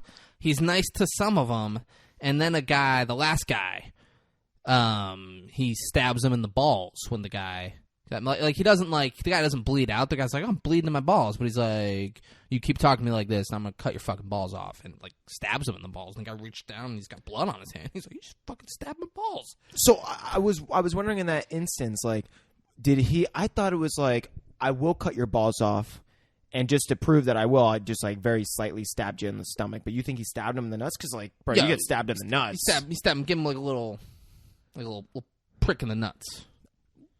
Yeah, it's a movie. But it's like enough to lose the nuts still. It's a movie. There's no accounting for, like, sure, he could hit, the guy could bleed out. He could fucking stab him too deep. Sure, but he didn't, because it's a movie. You're right. Like, you give him a little nick in the nuts, and the guy's like, oh my God, you stab him in the stomach, you could hit the fucking liver or something, kill the guy. Yeah. Nick him in the nuts. Yeah. I think the only safe place to stab someone is, like, the fucking arm. Yeah. Like, shoulder. Like a shoulder stab. Because, like, legs, there's arteries in there, and there could be something in the fucking shoulder I'm not familiar with, but... Yeah, I don't think you have... I mean, I don't know. I don't think you have any major arteries up in the upper arm. Nose. If you stab them this way in the nose... You're good. Yeah. So that's, guys, if you're going to stab someone, you want to make sure you don't kill them. Just, like, hold them like this. Or through the cheek. And then nose. Maybe pierce their ear, you know? There's a good little bit of skin right there you could take advantage of. The risk, so if they start moving. Yeah. Fucking, I'm not talking to the microphone, so people listen are like, "Well, David sounds far away now." You get him like here, and then it's done. Fucking dead. Yeah, that could easily happen. Yeah, you don't want that. No, you do not. Go through the nose. The cheek would work. Yeah, the cheek. You know, cheek might be less effective than the nose, though. Yeah, you're probably not going to, worry or feel it as much as like. We could do a Joker thing. But then maybe they just, like, turn into the Joker and case scenario. End up liking it. Best case scenario. And just want to, like, laugh really creepily all the time. You're saying that like it's a bad thing. I can create the Joker? You're telling me you wouldn't be stoked if you created the Joker? And it just starts creating, like, chaos in the city. Yeah. That'd be fun. They start just fucking destroying Gotham City. We should maybe Gotham City exists in this reality, man. Which I was going to say, it's talking about Gotham City. I felt like this movie was kind of shot a little dark, if that makes sense. Like, it's not, like, the lighting in the movie isn't that prominent. Like, it's not very evident that it's just like, it's like, it seems like it's kind of, not like it's a dark movie, but it's not. It's kind of dark and murky, right? For a lot of it, yeah. Not to the level of a fucking Batman. Not to the level of Gotham, but yeah, it just felt like poor and dirty. Yeah. Which I think is what they were going for. There you go. Boris comes in to the pawn shop where Vinny and those guys are, and he tries to give them $10,000, even though earlier he said he was going to give them $50,000. Yeah. And instead he gives them $10,000, and they're like, "Nah, no, we saw that fucking diamond in there. We want half of it." And they go back and forth, and then they're walking. They're like, "We want fucking half, Boris." As they're walking in, they have Del Toro. He's like tied up to a chair, and he has a bag over his head. And they're like, "We want fucking half, Boris." And then Boris pulls out his gun and shoots Benicio Del Toro in the head. And he's like, "You can't know my fucking name. What's wrong with you guys?" And that's what's so funny is the moment as he's shooting him. That's the exact thing I was thinking. I was like, he just said his name very prominently, like very loud and emphasized to this hostage. I sold this guy a gun earlier. Yeah. He knows who I am. He can't know that I was here. Yeah, exactly. Like, but then, shoots him and just ends up doing it a tad bit too quick. Because... I mean, you could say it, yeah. Because what's this weird? You're gonna start to say it and then be like, "Nah, David, you take over." Yeah, you can say things that happen in the movie. You're allowed. Okay, all right. So you're a co-host, baby. So he's the only one with the code to the briefcase, and they're like, because what's his name was like, "All right, well, let's get the diamond," and they're like, "We can't." He's like, "What the fuck are you talking about? Get the diamond." He's like, "He's the only one with the code." He's like, "Oh my fuck." Just frustrated. Yeah. So Boris cuts off Benicio Del Toro's arm, and he's like, "I'll just take the case with me, and I'll take the arm because that is on me. I cut the arm. You got the rest." That is a sneeze. Wow, that was a fucking sneeze. That's a masculine sneeze right there. No holding back. Yeah, it is. You're like, man, look at that man sneezing over Such here. Powerful nostrils. Jason Statham, now he needs money out of the safe in the office, and he has a safe behind a picture on a wall, and then he puts it back, and you're like, why do you put it back like that? And then we see Bricktop's boys walk in, And we see Bricktop walk in. Bricktop's like, why don't you go get me a coffee? And he's like, all right, yeah, I'll get you a coffee, Bricktop. He's like, you take it with sugar? Bricktop says, nah, I'm sweet enough. Yeah. Yeah, he is. Because, like, he's a sweet guy. Oh, the sweetest, dude. Yeah. Back to, so Boris is wrapping up the arm, and he's leaving. I mean, he raises pigs, like, in his spare time. Dude, like, it's very nice of him. Yeah. He just does things for the town and the city and the people. It's just... He doesn't. No. Yeah. He puts on fights. He does. probably creates jobs that go to those unlicensed fights. You know what? Boris or fucking Bricktop's an all right guy. Yeah. So Boris gives them the $10,000 and takes the arm and says, you guys got to deal with that body. And if I see you guys again, you motherfuckers, well, look at him. And he, like, leaves with the arm. Seemed like it was wrapped up in newspaper. It was. Right? Yeah, spot on. Yeah. You got an eye for newspapers. Okay. Yeah. But, like... You got to work with what you got. He hadn't planned on killing someone and cutting their arm off. He had to improvise. True. Wouldn't you think you would, like, I don't know, wrap it in just, like, where you couldn't tell at all that it's an arm attached? Like, what is the newspaper going to do just, like, on the outer side? It's going to keep blood from getting all over the place. Soak up the blood. Okay, so it wasn't really to hide Where's the arm. the It blood? was soak up the blood. Yeah. Okay. Where are we at? Bricktop. Walking out with the arm. Bricktop tells Jason Statham that he wants Brad Pitt in the next fight, and he's going to go down in the 4th this time. And I mean it. And Jason Statham's like, yeah, I'll make that happen. Bricktop then takes the painting off of the wall and says, so I know you don't run off. Give me what's in the fucking safe. And Jason Statham's like, well, fuck. What am I going to do? Yeah. Bricktop is now outside, and he tells his boys, find out who robbed the sports book last night. Because we got to deal with that. Yeah. Can't have people robbing the sports book and getting away with it. We're back at the Pikey Village. Jason Statham and Tommy, they go up to Brad Pitt's mom. Tommy brought her flowers. Very sweet. Very sweet. Yeah. It's like, here you are, Mrs. O'Neill. And she's like, something Tommy would do, you know? And she says that Brad Pitt's out coursing, but I don't want you getting my boy into trouble now. And he's like, yeah, no, it's fine. And then Jason Statham explains while narrating that coursing is... Oh, no, he doesn't. He explains it to Tommy. Coursing is having 2 dogs chase a hare to try to catch it and rape it. This is like a weird... He's like, they catch it and they fuck it. And Tommy says, proper fucked? And he goes, yes, Tommy, proper fucked. Before the Germans get here. He says the Germans to Tommy all the time in this movie. That is not the first time he says it.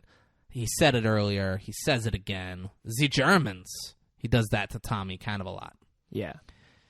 Now they are Bricktop's boys. Where it's boom, boom, boom. It's jumping around. Yeah.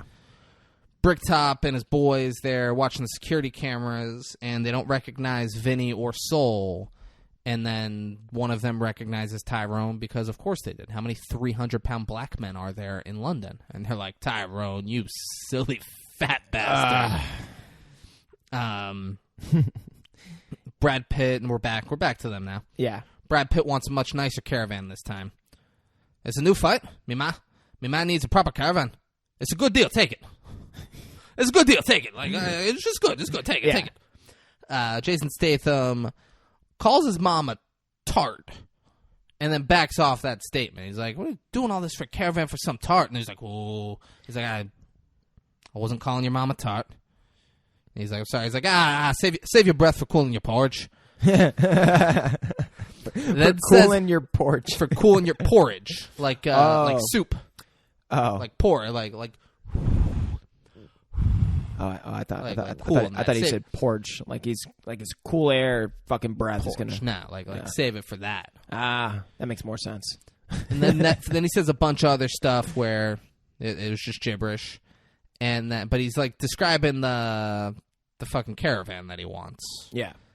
Then he's like, oh, Jason Statham's like, well, let me and my partner think about it. And he turns to Tommy. He's like, I didn't hear one fucking word he just said. Did you understand one word? Yeah, did you understand one word? I was like, I got nothing. Yeah. I was like, I have no idea. And then Brad Pitt goes, tell you what, I'll bet you for it. If I win, I get a caravan. And the boys get a pair of them shoes. And that Jason Statham and Tommy have plastic bags wrapped around their feet, which I don't get. They're trying to say that they're trying to keep the shoes clean from, like, walking on the dirty grounds where they live. Okay. Yeah. So they're saying, like, I want a pair of your shoes because obviously they're very nice and expensive if you're going to wrap them. Okay. And he says, if I lose, fuck it. I'll do the fight for free.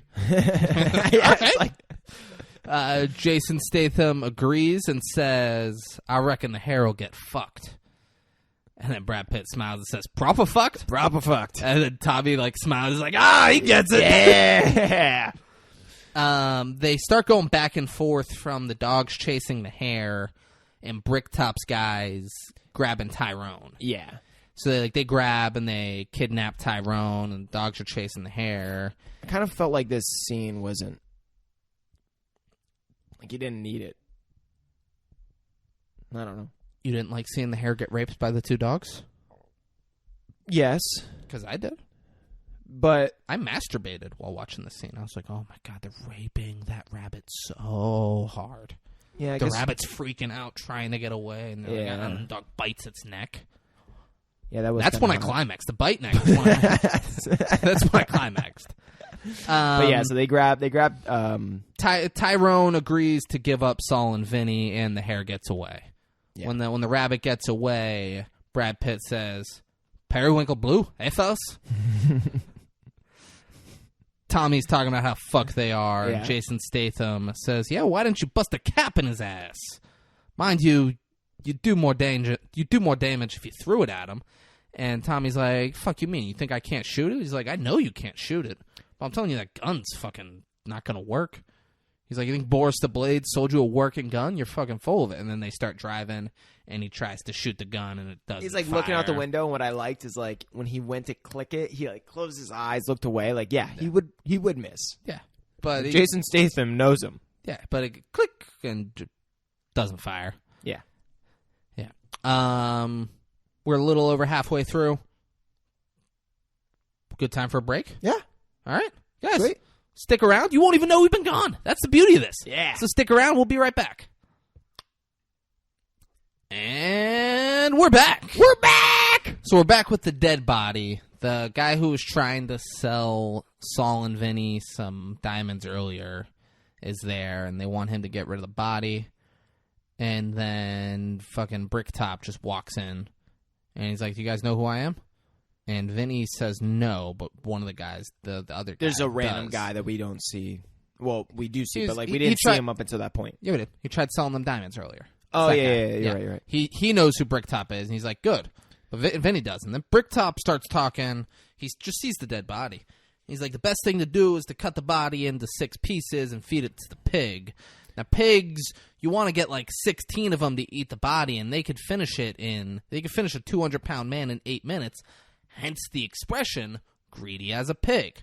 You're going to want to shave the heads and pull out all the teeth for the pig's digestive thing. You could, of course, wait, but then you got to root through pig shit to get the teeth and hair, so no one will ever identify the bodies. He's doing all this shit, and then Vinny doubles down, and he's like, yeah, great, thanks for the lesson. Who the fuck are you, except for someone who apparently feeds people to pigs? And then he says, do you know what a nemesis means? Yeah, and starts talking about nemesis and retribution. Yeah. And then he calls himself a terrible old cunt. He then just opens the door. He's like, come on, boys. And they follow him for some reason. Yeah. And they go They into like stand in order, like in a line, like they're about to be told what to do. Yeah, they were Very like, submissive. This guy, he's in charge. We're going to roll. And they walk out, and the room outside of them is just plastic wall to wall. And there are body bags on the ground, and Tyrone is in one of the body bags, but he's alive. Like, yeah, he's like as if he's like waking up. What did you think? I felt like he was awake, and he just sees them, and he's like, yeah, sorry, guys. Well, I felt like he was just realizing, too, that he was in a body bag or something. Oh, I think he knew.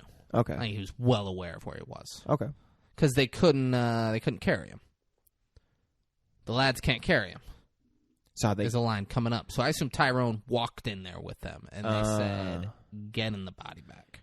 There was like 5 of them, wasn't there? They make a guys. point of saying the lads can't carry him. Yeah, you're true, yeah. Cameron Diaz's boss is telling Doug the head he needs to find Benicio del Toro, but he can't. His daughters say, "What about Bullet Tooth Tony?" We then see a montage of Bullet Tooth Tony getting shot in the face 6 times. And it wait, in the face? I thought it was in the body. In the face, he's taking his teeth out. That's why he's Bullet Tooth.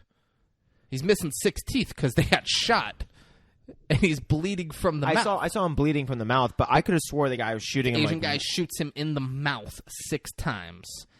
No, there's no way he got shot 6 times in the face. Maybe one or 2 times. I mean, there's no way a human being could get shot that many times and live. 50 Cent!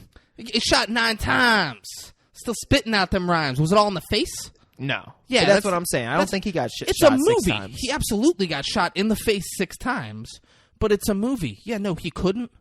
I thought he got shot multiple times in the stomach. He couldn't. It was all in the face. And he has 6 teeth missing from the 6 bullets, and he replaced them with gold teeth. And then he pulls out a sword. He is barely phased by this, guys. He's just bleeding. And then he fucking pulls out a sword and kills the Asian guy who was shooting him. Yeah. And, this sword looks like an Aladdin sword. It's, long and curved. Braden's like, this couldn't happen. No, it couldn't happen. I agree with you. I'm not like, oh, it's very realistic. I'm just stating matter-of-factly what happened in the scene. Yeah. I mean, I just thought he got shot in the stomach. You couldn't get shot in the face that many times, dude. That can't happen. No, couldn't. I don't know. I've seen some fucking weird shit. And so they call Bullet Tooth Tony, and his car phone's ringing while he's smashing a guy's head with his car door. And then he answers it and says, "Bonjour." And we're now back at Saul, and he's telling Bricktop about the diamond, and Bricktop gives him 48 hours to find it. After that, you're dead, your families are dead, and the pigs will finish whatever the dogs don't eat. And you're like, oh, that sounds awful. That sounds like worst case scenario. And then he says, and you can keep the fat, silly wanker because the lads can't lift him. So what do you do if you're them? What would you personally do? You're given that ultimatum, essentially. I mean, I get that guy the diamond. I feel like I'm just like, all right, well, I'm going to take an assault rifle, and I'm going to go wherever he is and just try and kill everyone there. Like him especially.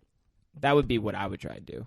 So he's made it clear that he's going to kill your families, and nothing about this guy to this point makes me think he's not capable of doing that. 100%. So I'd be like, he has people watching my families now. Well, my point is, I feel like he's too ruthless, and then you're always going to be stuck in this, in that. Like, you don't just leave. I think he said that in the beginning of the movie. Something about, like, once when you work with me, you work with me for life, and basically now you're... Jason Statham said that. Yeah. So once you're in debt with him, you don't get out of it. In his pockets, you don't ever get out. Yeah. So but it's like I feel like he would be like, okay, well, this scenario is going to happen to me again. Since I'm, like, tied to him for the rest of my life, I might as well just try and kill him. Yeah, and then Denise and Daryl and Brianna, they're all dead. Even your uncle. Even your cousins who have cut you off, they get killed. I give them up. You just let them die. For sure. For sure they die. But if you kill the head honcho... Not before... He's getting his pound of flesh. He's getting all the pigs to eat. No matter what, he's getting his pound of flesh. All right. Okay. You can't run that risk. Okay. You could, however, piss your pants and run back to Corbin's house, get all grab all knives. the knives, yeah. And then just wait. Cameron Diaz's boss is asking Bullet Tooth Tony. He's like, what do I call you? Do I call you Bullet? Do I call you Tooth? And he goes, you can call me fucking Susan if that makes it easier. What are we doing here? He's like annoyed. He's like, what are we even talking about? Yeah. And he's like, all right, Tony. Tony, let's be reasonable now. Yeah. And he's like, I'll give you $40,000 if you find Benicio del Toro. He's last seen at the sports book. Bullet Tooth Tony calls around and he says the sports book got blagged. And Cameron Diaz's boss is like, what the fuck does blagged mean? He's like, forgive me, because I was under the impression when I was in a country that invented the English language, and none of you motherfuckers speak it. What does blagged mean? And he goes, it means robbed. He's like, all right, just say that. They then pull up to some kid on the sidewalk, and Bullet Tooth Tony's like, yo, Mullet, come over here. And he's like, who robbed the sports book? And he's like, I don't know, I'm not fucking telling you anything. And then he grabs him. Like, he has his head in the window, and he rolls the window up so that it's choking him. And, like, his head starts in, and then he just starts driving. slowly. Yeah, but yeah, progressively getting faster. Yeah. And he's like playing music. He's like, I fucking love this song. And then the guy just starts like, it's two black guys who run a pawn shop. That's all I know. He's like, you're not lying. He's like, I'm not lying. It's two black guys that run the pawn shop. So then he just rolls down the window and lets the dude fall while the car's moving. So I got a fun fact about this, and this is where I draw the line with Guy Ritchie. Like, what the fuck? So out of the $6 million budget, I'm going to read this. When Bullet Tooth Tony and Avi are driving with Mullet's head stuck in the car window, Tony turns on the radio, and Madonna's Lucky Star is playing. And Tony says, oh, I love this track. It's actually the same track that's playing when Tony is shot 6 times in a row in the flashback scene a few minutes ago. Now, the main fun fact about this is that song ended up costing $1 million. $1 million out of their $6 million budget went to that song for the quick second of being like, oh, I love this song. And in that other scene where he gets shot. Now listen to this. It gets worse. I love it. By the time that this is released in theaters, guess who's fucking Madonna? Guy Ritchie. Tell me that's not like some like... This is where Braden draws the line with Guy Ritchie. This is where I now have a newfound respect for Guy Ritchie. So how he's do you think it? He's given a movie with a $6 million budget, and he's like, I can do this movie with 5. I'm pocketing the other fucking million by giving it. That's how you took it. By giving it to Madonna. That's how you took it. Okay. Yeah. And that's I fucking love it. Yeah. And that's what I was saying. I was like, okay, so there's 2 ways I looked at it. The exact way that you looked at it, or that Madonna screwed him over. It was like, and in the process of screwing him over on money, ended up fucking him. Like just getting her way, every way. Like maybe he's just been pussy whipped into doing what Madonna wants. If that makes sense, right? Because that could totally be what happened. I mean, he could be getting Will Smith right now, like in a Jada scenario, like just manipulating Guy Ritchie to do whatever she wants him to do. Like pay her $1 million for this song. Or it'd be what you said, which is very... Maybe, but I don't think Madonna was hurting for money in 2001. No, you're right. To where she's like, this is my end. This movie with a $6 million budget, that's my end. That's it. It's going to be my golden goose. Maybe she's just very power controlling or something. Maybe. And that would that's what gets her off is making someone that's into her like Guy Ritchie pay her an absurd amount of money for 2 seconds of her fucking song. Maybe when you say crazy stuff like this, well, I like it. No, but don't say it like a question. Oh, okay. Well, I'm asking you though. Yeah, don't ask me though. Just be certain. Be like, this is what it is. Because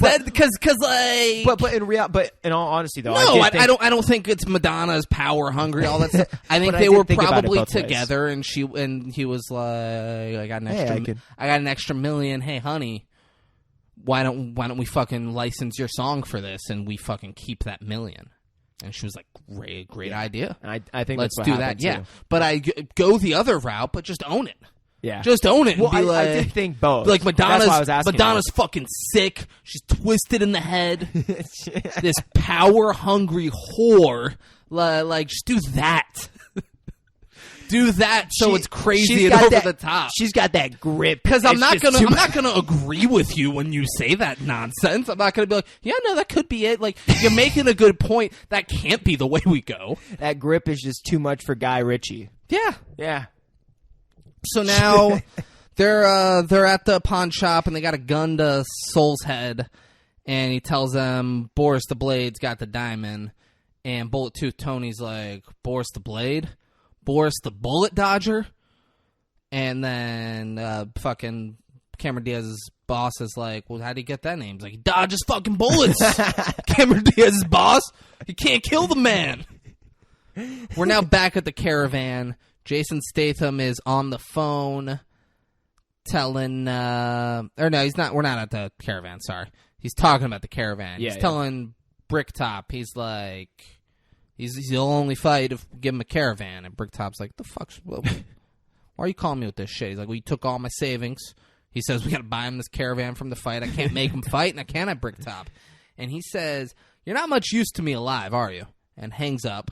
and tells his boys to go and punish Jason Statham. They're now at the slot machine place immediately, and they're just smashing slot machines. Jason Statham comes out with a bat, definitely kills 2 of them. Dude. Just hits him in the fucking head with a Like bat. straight temple. Like a full-on, like Jazz Chisholm Jr., Miami Marlins. There you go. Great young player. The fucking Jazz Chisholm Jr. swing just takes their fucking heads off. Yeah. And then... But then he stops when he turns the corner and sees 3 more with bats. And I'm like, bro, you're on a roll. You might as well just keep swinging. You got to just keep going. I mean, Yeah. And like, so like he goes to swing and someone grabs the bat from behind him. That's and yeah. He's surrounded, but he paused. He did. Had he pause. just kept his momentum going, he might have taken out another 1 or 2. Yeah. And they like surround him. Yeah.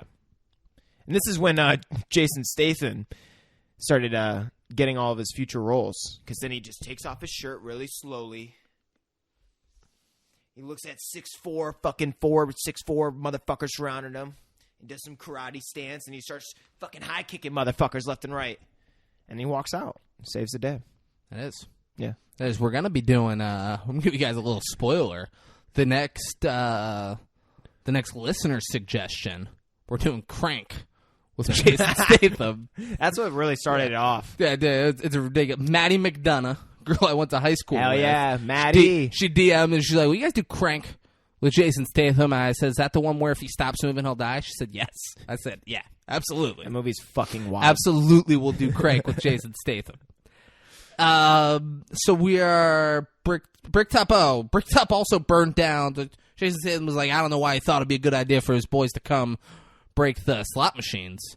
I also don't know why I thought it'd be a good idea to burn down Brad Pitt's mom's caravan while she was asleep in it. And we just see the caravans on fire and Brad Pitt's freaking out and going That's just crazy. like so reckless. Because like if you're trying to get people to do what you want, like fear, yeah, but that is how Bricktop operates. yeah, I guess you're right. So Bricktop's guys, they have Jason Statham pinned down, and the guy's standing over him with a bat, and then Tommy walks in with the gun that doesn't work, but they don't fucking know that. Well, they also have And a sword. They're about to like, cut. Oh, is it a sword? Yeah, I didn't notice that. yeah. I thought they had a bat. No, it's a fucking sword at that point. And the way I took it was like they're gonna chop his arm off, like Benicio. But no, That's great. Tommy comes in with that fucking gun. And gets Jason Statham and like he cocks it and puts it in their face and backs out of there because they think it's a working gun. Because why wouldn't they? It's heavy. They're now at the gypsy place, and Jason Statham's apologizing to Brad Pitt, and Brad Pitt says, "Did you do it? Or did you do it? What are you sorry for, mate?" Darren comes out and he's like, "You motherfuckers!" Mother's like, "Hey, fuck off, Darren. Hey." And like getting close to Darren, he's like, "Hey, fuck off now. Hey." And Darren, like, calms down and goes back in. And Jason Statham is narrating. He goes, how fucking silly do I feel right now? This man's mom's burning corpse is right next to us. And I'm trying to get him to do an unlicensed boxing match. Yeah. And then Brad Pitt says, I do the fight before it causes any more carnage. He's like, all right. Like, that was easy. Yeah.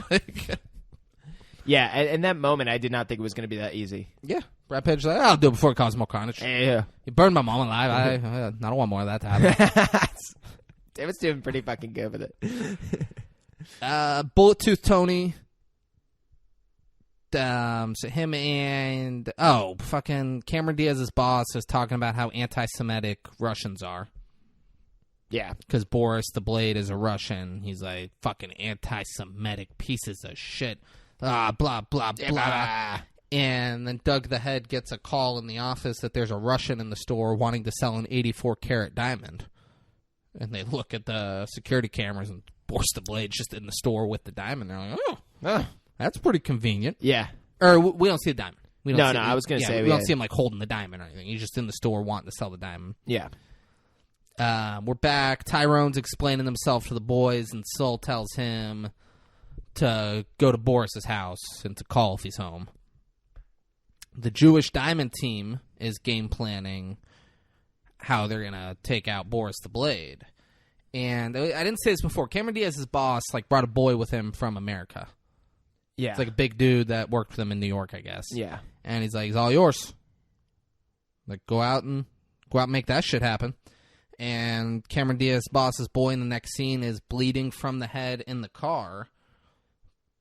And he's like, I need to go to a fucking doctor. He's like, well, first we need to kill that motherfucker.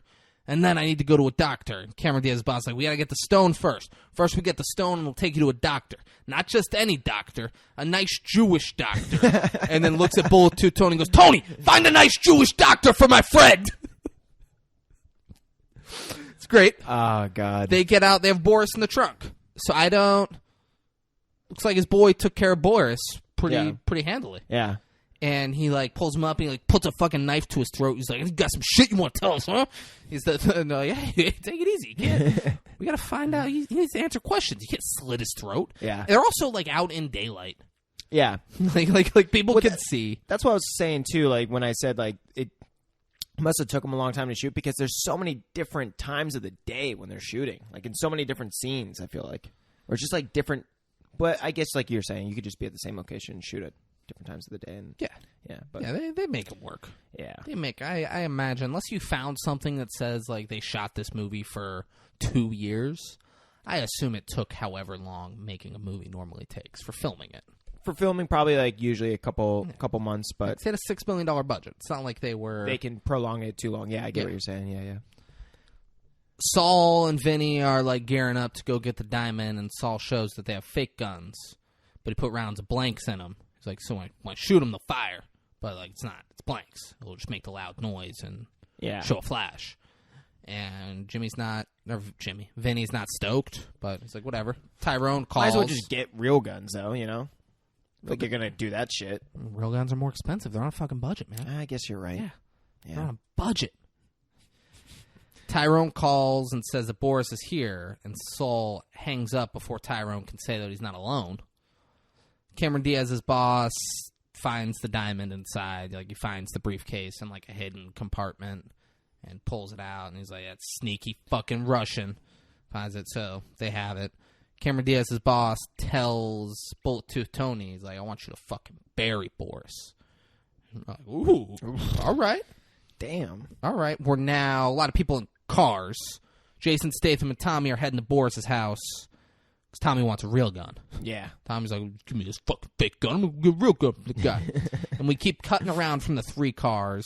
Yeah. Saul fires the gun inside the car to show Vinny that it works. And it just blows out all the windows. Yeah, 'cause it's a loud, insane flash. It's a blank, and they're in a compact car. Yeah.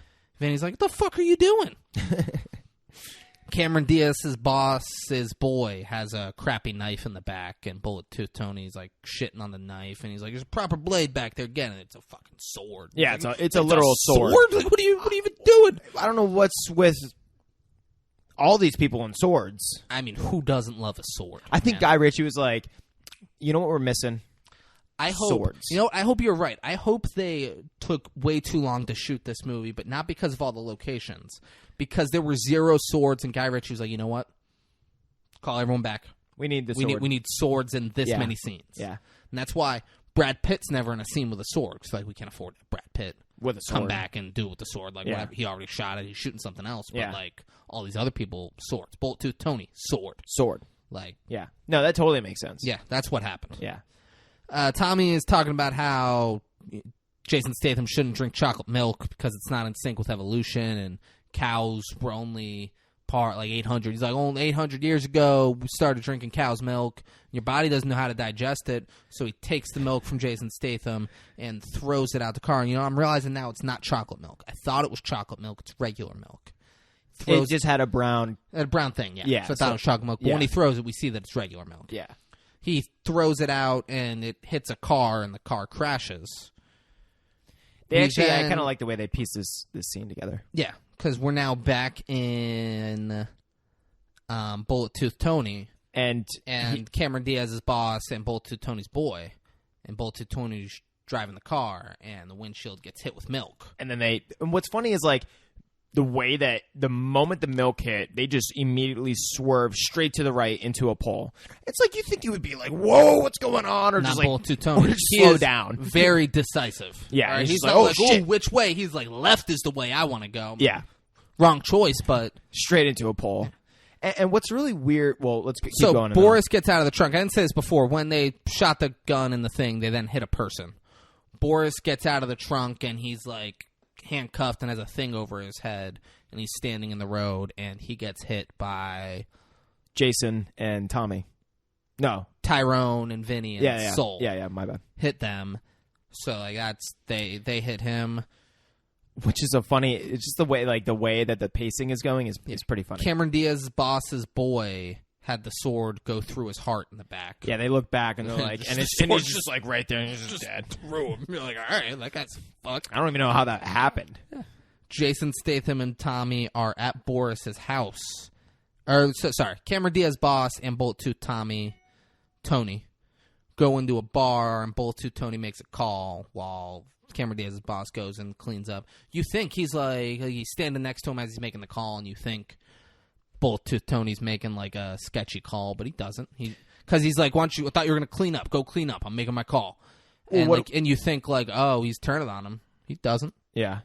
He doesn't at all. Yeah. What I was going to say, though, is when they're getting out the cars, there's like all these Indian people that are like on the street, like... Dots or feathers? Dots or feathers? I don't know what question that is. What are they? No, sorry. You said Indian people. Yeah. Oh, dots are... Oh, okay. Yeah, come on. Yeah, dots. Come on. It's not a great joke that I made, but you gotta recognize it so we don't spend time harping on my not great, kind of offensive joke. I honestly you gotta just pick up on these things. You watched it in real time. It took me a second. Yeah, dots. So... The Indians that wear dots, they're like, for some reason, there's like 100 people like on the street just like walking up to all the different car accidents and just kind of surrounding the cars. It's very random. I don't know is there a reason? Well, you have a story about the car accident where people were surrounding the car and then you ran up and saved the day. Yeah. It was a hit and run, yeah. Seemed similar to your situation, but no one ran up and saved the day. Well, not everyone was Indian. I mean, if it happened in a part of town where everyone was Indian, well, that's what I'm saying. Everyone would have been Indian. Was this supposed to be like a neighborhood that was predominantly Indian that we should have known? Yeah, it's a little India just outside of London. Yeah, it's near like it's a few miles outside of Newcastle. It's like now they have like Little Havana in Miami and like little Italy and shit like that. Oh, that's like an actual thing. Yeah, it's Little India. Okay. Yeah, not really. I don't fucking know. Oh, bro, dude, you're fucking with me too hard now, dude. I don't know if there's a Little India and fucking outside of London, bro. Like, come on, dog. You can't do this to me, David. So, Jason Statham and Tommy are at Boris's house as Boris walks up. Tommy's like, oh, Boris is going to give me my fucking gun. He's like, hey, Boris, I want to talk to you. Boris, like, hits him in the balls and then walks with him and, like, slams him up against his front door, then walks inside and comes back out with a machine gun. Yeah. And he's like, these motherfuckers, they think they can fuck with me? They think they can fuck with me? And Tommy's like, I'm gonna let this one go. Yeah. So I'm gonna let him run with this one. Boris, so they didn't know Boris wasn't home. They were going up to the front door. And Jason Statham said, let's hurry up and go talk to him before the Germans get here. He did that again. The Germans. The Germans. Soul, Vinny, and Tyrone walk into the bar and point their guns at Bullet Tooth Tommy. Yeah. Bullet Tooth Tommy is very calm about the whole thing, and he sits down. What's funny is before that even as that's happening, the bartender, he like drops down, lays on the ground, like scared shitless. And even Bullet Tooth Tommy like grabs his beer, looks at the beer, looks at him like, why the fuck are you so scared? Basically. Walks down, sits down, just sits down. They're pointing the guns. So Soul's first in his face, and he like grabs the gun and like twists it so Soul's down. Well, he went to go and like hit him with it. Yeah, and he grabs it, put him down. Vinny steps up and he's like, "Let go of the gun, or I'm gonna blow your fucking head off." And he goes, "All right." He lets go and he's like, "You're the dick, huh?" Yeah. He's like, "You're the big dick. And those are your two balls." And like they're standing with Vinny in the middle and those two on each side. So he's like, "You're the dick. These are the balls." He's very calm. Blah blah blah. He says a ton of stuff about dicks and balls. Yeah. And then mentions that their guns all say replica on the side of them. and how his says Desert Eagle .50. Puts Desert Eagle on the table. Yeah, and he's like, so why don't you guys fuck off and get out of here? Yeah. He's like, basically, like, you guys are trying to rob me with fake guns. I have a real gun. I will kill you if you don't leave. And they're like, all right, we'll go ahead and... That's a good point. Well, we'll get out of here. Yeah, well, all right. We'll go get sweaty in a Wendy's bathroom. That's right. Yeah, it's what you got to do sometimes. Gotta get a little sweaty in the Wendy's. In the Wendy's bathroom. Yeah. Yeah, go have sex at Wendy's. Fine. Yeah. Do you know what I'm quoting? No, but... There's an episode of Always Sunny where Dee's throwing a party because she saw Brad Fisher. It's a kid who had really bad acne in high school, and he's really good looking now, and he's getting married to the waitress. I've seen this. I don't know why I can't remember. So she this. throws like a bridesmaid party for her, and Brad Fisher comes, and it's just Frank and Artemis, Charlie's mom, and Mac's mom. And at the end of the party, Frank's like, hey, Artemis, let's go get sweaty in the bathroom. And she's like, no, so no one's getting sweaty in my bathroom. And he goes, all right. We'll go get sweaty at a Wendy's bathroom. And she's like, yeah, fine, great. Go have sex at Wendy's. Leave me alone. That's pretty funny. Yeah, all right. We'll go get sweaty at a Wendy's bathroom. So they fucking take out, and Cameron Diaz's boss opens the bathroom door and, like, hits them. Yeah. And they see that he has the case, and they recognize him. They point the gun. They're like, give us the fucking case. And he's like, no. Fuck you. Shoot me. And then Boris walks in through the side door, and he's pointing the machine gun. He goes, give me the case or I'll shoot you. And he goes, fuck you too. Shoot me. You'd be doing me a fucking favor. And now Bullet Tooth Tommy starts to hear the commotion in the other room, and he starts to get up and walk towards it. What does he say? Oh, I don't know. He says, pull your socks up. So Cameron Diaz's boss drops to the ground. Soul and Vinny follow suit, and they drop to the ground. And then he starts shooting through the wall. And he gets Boris the Blade, Boris the Bullet Dodger. Yeah. And he gets Tyrone. Vinny and Soul get up, and they grab the case and get the fuck out of there. Bullet Tooth Tommy walks in, and he's like, where's the fucking case? And he's like, I don't know. I don't know, man. Leave me alone, Bullet Tooth Tommy. Yeah. Like Cameron Diaz's boss is over it. Yeah. And Bullet Tooth Tommy shoots Boris off screen, and we don't see it, but Boris is like, oh, you missed me, bit. Like, he's the Bullet Dodger. Yeah. He misses him. He shoots like 6-7 times. And then eventually we hear Boris like, ugh, and fall down. And so we got him. And no, but that happened like one or two more times, though, where he'd said, like, I don't even know if he fully said something. He keeps shooting. He's like, you motherfucker. Like it's that. That's supposed to be like one of the, I would say, funniest things that's supposed to happen this time. I didn't like it. Yeah, it wasn't. Seemed like a little forced. He then goes to shoot Tyrone, but he's out of bullets. Yeah. And goes, you're lucky. And there was no, like, if you're going to show that scene, have Tyrone make a big save at some point in this movie.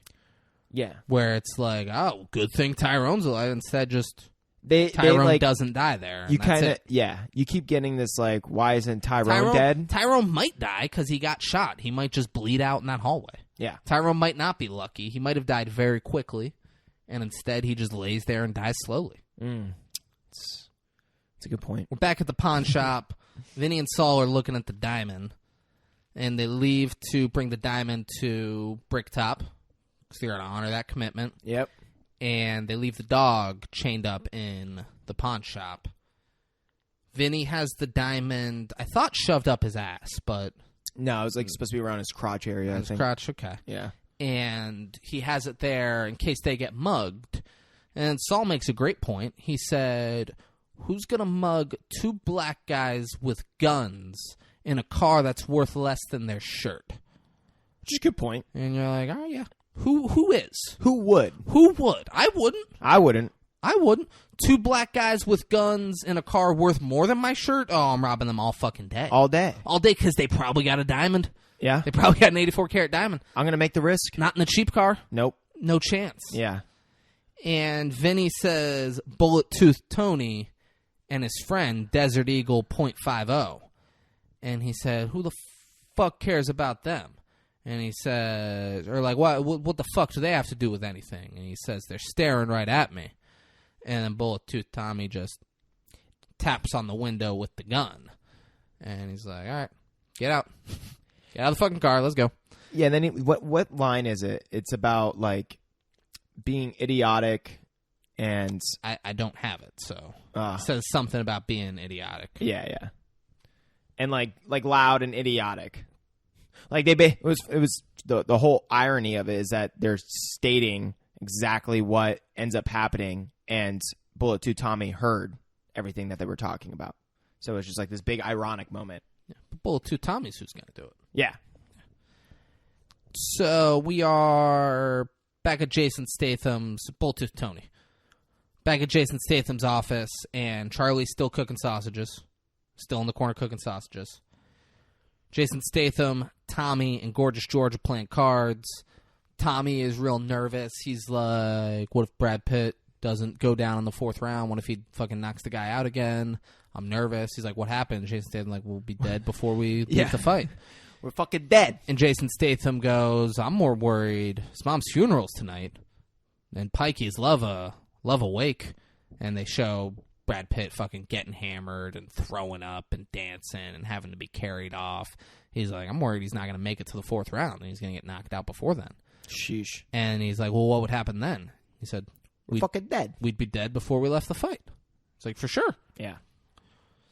Back at the pawn shop, the dog ripped everything up in the pawn shop. And they're like, all right, the diamond's in here. It's in a box over here. Let us get it. And they open a box and they're like, oh, it's gone. And they're like, the fucking dog must have ate it. And so Cameron Diaz's boss tells Bullet Tooth Tony to open the dog up. And he's like, what do you mean open the dog up? He's like, what do you think I mean open the dog up? Go cut him the fuck open and get the diamond. He's like, Jesus Christ, man. And, like, begrudgingly, he's like, I mean, I'll do it. And he's walking over to do it. And he's like, the dog's squeaking. The dog's trying to bark, but has a squeak toy in him. Yeah. He's like, the dog squeak. He's like, what, you never heard a dog squeak before? He's putting the guy's like, I'll just fucking shoot it. I'll kill the fucking thing. And then we'll open it up. And everyone starts freaking out. And then Vinny's like, I don't, just stop. I got the diamond right here. And he reaches into his pants and pulls it out. And Cameron Diaz's boss is like, oh, this is so nice. Yes. This is so fucking nice. And, like, he sits down. He has one of those things that you see jewelers have to look at the diamond. And as he's doing that, the dog runs over, grabs it with its mouth, and then jumps out the open window. They opened the window when they got there because it smelled. Yeah, and he just immediately starts shooting. Like a fucking wild man, like head down, just shooting all over the place. Obviously doesn't hit the dog. Yeah. Dog gets out. He goes to leave. He's like, all right, Bullet Tooth Tony, come on. Come with me. And he walks out, and Bullet Tooth Tony's not coming, and he comes back in. We don't see Bullet Tooth Tony, but he's clearly dead. We then see Cameron Diaz's boss board a plane, take some pills, drink some liquor, get back to New York. They stamp his passport, and he says, anything you want to claim or something like that? He's like, yeah, don't go to England. So, little fun fact, Vinnie Jones, Bullet Tooth Tony, when he goes after the dog with a knife to cut him open after swallowing a diamond, in Gone in 60 Seconds, the year before, his character is stopped from cutting open a dog who has swallowed some car keys. So, a little fun irony for him. He is always... Vinnie Jones just wants to cut dogs open. And there's like some other fun facts in here that Guy Ritchie does, that he'll make like some ironic scenarios with certain characters, whether it was from his movies or other past movies that his characters played. They would do very similar things like this fun fact that their characters did in other films. So it's kind of weird, but like Guy Ritchie would kind of like be like, oh, you did this in that film. Or I don't know if that's like his process of thought, but that's what, there's like a lot of little fun facts about stuff like that. Why did you not read this fun fact? Which one? The U.S. distributors considered changing the title to Snatched, yeah, I was gonna plural, or Snatched 'D, most likely because the word snatch means vagina in African American slang. Or like, I did not know it was African American slang. I thought it was just slang. I like how IMDb is like, no, it's African American slang. Snatch. Or like, you know, like how South Park did with Snooki from Jersey Shore. Snatch. You know what I'm talking about? When she's like constantly like she's acting like a little gremlin. Of course I know what you're talking about. Snatch, snatch, Snooki, snatch. Right? I don't know if that's what she says though. I'm pretty positive. Snooki make who's fucking something. I don't know if she says snatch. I thought she said snatch I a bunch. don't think she says snatch. We'll have to look into it. We will. But I thought she's like roaming around the room like Snooki, snatch, snatch, snatch. Yeah, but the weird thing is that IMDb credits the word snatch to African American culture. Oh, yeah. So African American culture, congrats. Yeah. IMDb, credit where credit's due. Yep. We're now Brad Pitt and Jason Statham. They're doing big things, you know. Jason Statham and Tommy are trying to wake him up. They all drink out of a flask together because Brad Pitt's really hungover, and he's like, "Give me the fucking flask. He's like, I need a drink." He's really bad.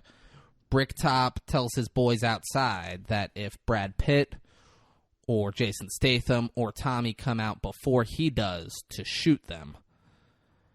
And Bricktop's like, and we got guys over at the fucking gypsy campsite ready to attack. And like, yeah, no, they're there. They're ready to go. And we see them. There's like 20 of them. They're in a big van. They have rifles and shit. They're ready to just tear that village up. Yeah. Brad Pitt. So Bricktop comes in and he's like, "So you're gonna go down in the 4th round?" He's like, "It's gonna happen." And Brad Pitt's like, "Yeah, it's gonna be a good fight. You know, who knows? Maybe I can win. You know, it's gonna be a real war. We're gonna go to war. Maybe I'll pull out the win." Yeah. And he's like, "Oh, you're funny, but like, there's a whole camp full of people who won't find your fucking jokes funny when we fucking kill them all." Like, Yeah. think this through, and Brad Pitt like makes a face at him. So they're walking out. People are trying to fight Brad Pitt as he walks to the ring, which is great. Like, yeah.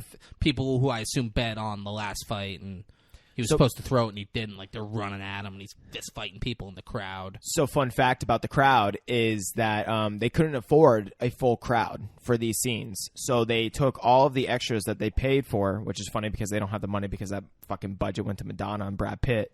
But they would just take all the extras. We also don't. You keep saying Brad Pitt. We know Madonna got $1 million from it. We don't know what Brad Pitt I read a fun fact that was Brad Pitt was like the main cost of the film. So say that. Yeah, but they didn't say like how much they paid him. But more than $1 million. Yeah. But they took all the extras and they would only put them. They would just take all the extras and put them in the background to fill up as much space as they could, and then they would only shoot what they could fill with the extras in, if that made sense. So they were like tightening up the shots to make it seem like it was more packed than it actually was, because they didn't have the fucking budget. Yeah. Because Guy Ritchie's this little schemer. You mean you got to license that music? Yeah. So the fight starts. That Madonna snatch, you know. The fight starts and Brad Pitt fucks the dude up immediately, but doesn't finish him. Yeah. And then just dances around for a lot of the fight. Wasn't Jason like screaming at him? He lands punches here and there, but just kind of dances around. They get to the 4th round, and Jason's like, "You're not fucking fighting. Like, if they know it's a fix, they're going to kill us." Yeah. He's like, "You got to hurt him, but you can't knock him out." Then they make it to the 4th round. The dude hits an uppercut that launches Brad Pitt in the air off of his feet. And then, like, when he lands, it's a cutaway, and it's like him landing in water. And you think, like, oh, he's dead? And the guy starts hitting him on the ground, and Brad Pitt then jumps up and knocks the guy out with one punch and wins the fight. Yeah. So little fun fact, every round when Brad Pitt keeps going back to his corner, I don't know if it was from the sweat or what, but his tattoos kept fading. Like, so if you're watching that, if you go rewatch it or anything like that, you'll see like as this scene is going on, his tattoos are like fading pretty well, which is kind of funny. Yeah, that no one picked up on that. Like, hey, half his tattoo is missing. We gotta redo this. Yeah, it adds to his character. Well, and it's Brad Pitt budget. You know, you can't just spend any more time. But like, it would add to his character. That his tattoos aren't real? Yeah. Oh, true. It's just fucking dirty, like cheaply gypsy tattoos. Yeah. Bricktop goes outside and calls his guys at the campsite. Jason Statham, Tommy, and Brad Pitt are all running out, and Bricktop knocks on the window and says, "Give me a shooter. Give me a shooter." And then Jason Statham narrates how people crossing the street, and they're about to get hit by a car. They freeze, and they just freeze with a fucking dumb look on their face. That's what Tommy and I did here, but not Brad Pitt. Yeah. Because Brad Pitt was fixing to run the car over. We then see Pikey's killing Bricktop's men at the fucking campsite. There's like 8 of them. Yeah, and like they're just like they just come out of a huge bush. Yeah, the fucking woods. them Yeah. all up. Yeah. And then Pikey's killing the guys in the car where fucking Bricktop's boys were, and then getting in the car. And then when Bricktop's like, give me the shooter, guy rolls down the window. He goes, I'll give you a fucking shooter. And they kill Bricktop. Yeah. And there's like 2 shotguns that are just pointed straight at his face. Yeah. Dead. He's not just dead. That man is blown to pieces. Like literal pieces. So we're now the next day. Jason Statham and Tommy go to the campsite, and they're gone. Yeah, everyone's gone. Pikey's had left. He's like, because they fucking killed a bunch of people. They got to skip town. Yeah. The police show up, and they ask Jason Statham and Tommy what the fuck they're doing there. And the dog, who swallowed the squeak toy and all that shit, it's running around the campsite like, where'd everybody go? This was my spot. We're just walking the dog. And the police officer, like, goes, he checks out Jason Statham's car, and then goes, all right, get your dog and get out of here. So he tells Tommy to go get the dog, and Tommy's having the toughest time. Takes him a minute to get it, and Jason Statham's like, he's always playing these games with the dog. Just get the dog, Tommy. Come on, we gotta go. Come on, let's go. So he gets it in the car. As they're leaving, we see Saul and Vinny being arrested because they drove the car with Benicio del Toro's dead body in the trunk to the Pikey campsite to go try to find the dog. And you can't have a dead body in the trunk when there's cops there checking cars. Look at that. So they're getting arrested, and they see Jason Statham and Tommy with the dog in the car, and they're like, oh, what the fuck? Got it. So now we're back to the beginning, where we see the back of someone's head, and Jason Statham and Tommy are talking, or are sitting across from him, and Jason Statham's narrating. He's like, Tommy wanted to keep the dog. I said he's got to make sure he brings it to the vet, get it checked out, because I couldn't handle that fucking squeaking anymore. And they did an x-ray, and turns out he had a squeak toy, half a shoe, an 84-carat diamond lodged inside its stomach. Well, look at that. Which, who's this vet that's just, like, cutting the dog open and giving them the diamond? Yeah. I get the risk of, like... Well, maybe you don't know it's a real diamond. Maybe you just think it's a toy. I could think it's a toy. You know? Yeah, but then you like pull... what? And I guess, you pull it out, and you're it's like... covered in bullshit. Like, how can you inspect But also, you run the risk of, like... These guys know the diamond's in there. Oh, yeah, and they know I have the They brought it to me to get, like... I can't leave with the diamond. They'll Yeah. murder me. Yeah. These That's a good people, point. These people are putting diamonds inside of dogs. All right. The vet, I'm sure the vet they made won't the right stop call. there. And you Yeah. know what, the vet? I'm sure the vet makes a good living. Yeah. It's a fucking vet. No need to risk Yeah. everything. So turns out they're sitting across from Doug the Head, and Ooh. Jason Statham asks him if he knows anyone who might be interested in that diamond. He wants to sell it because he doesn't know about diamonds. Where they come from? Yeah. If they come from Antwerp. Yeah. And he goes, I think I might. And then he gets on the phone, and we see Cameron Diaz's boss from the movie What Happens in Vegas. Oh, yeah. With Cameron Diaz and Ashton Kutcher. They get married while they're drunk, and then he wins the slot machine. God, blah, I love blah, that blah. movie. And he does all the thing, gets on a plane, and when he gets his passport stamped, it's stamped with the end. That's where the fucking movie ends. God. Movie was exhausting. Exhausting. Here's one fun fact that I forgot to give that I just thought was kind of funny. So when Vinny and Soul are sitting outside the bookies ready to hand over the diamond to and Bullet to Tony approaches them.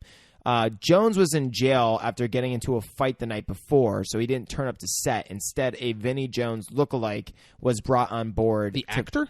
Yeah.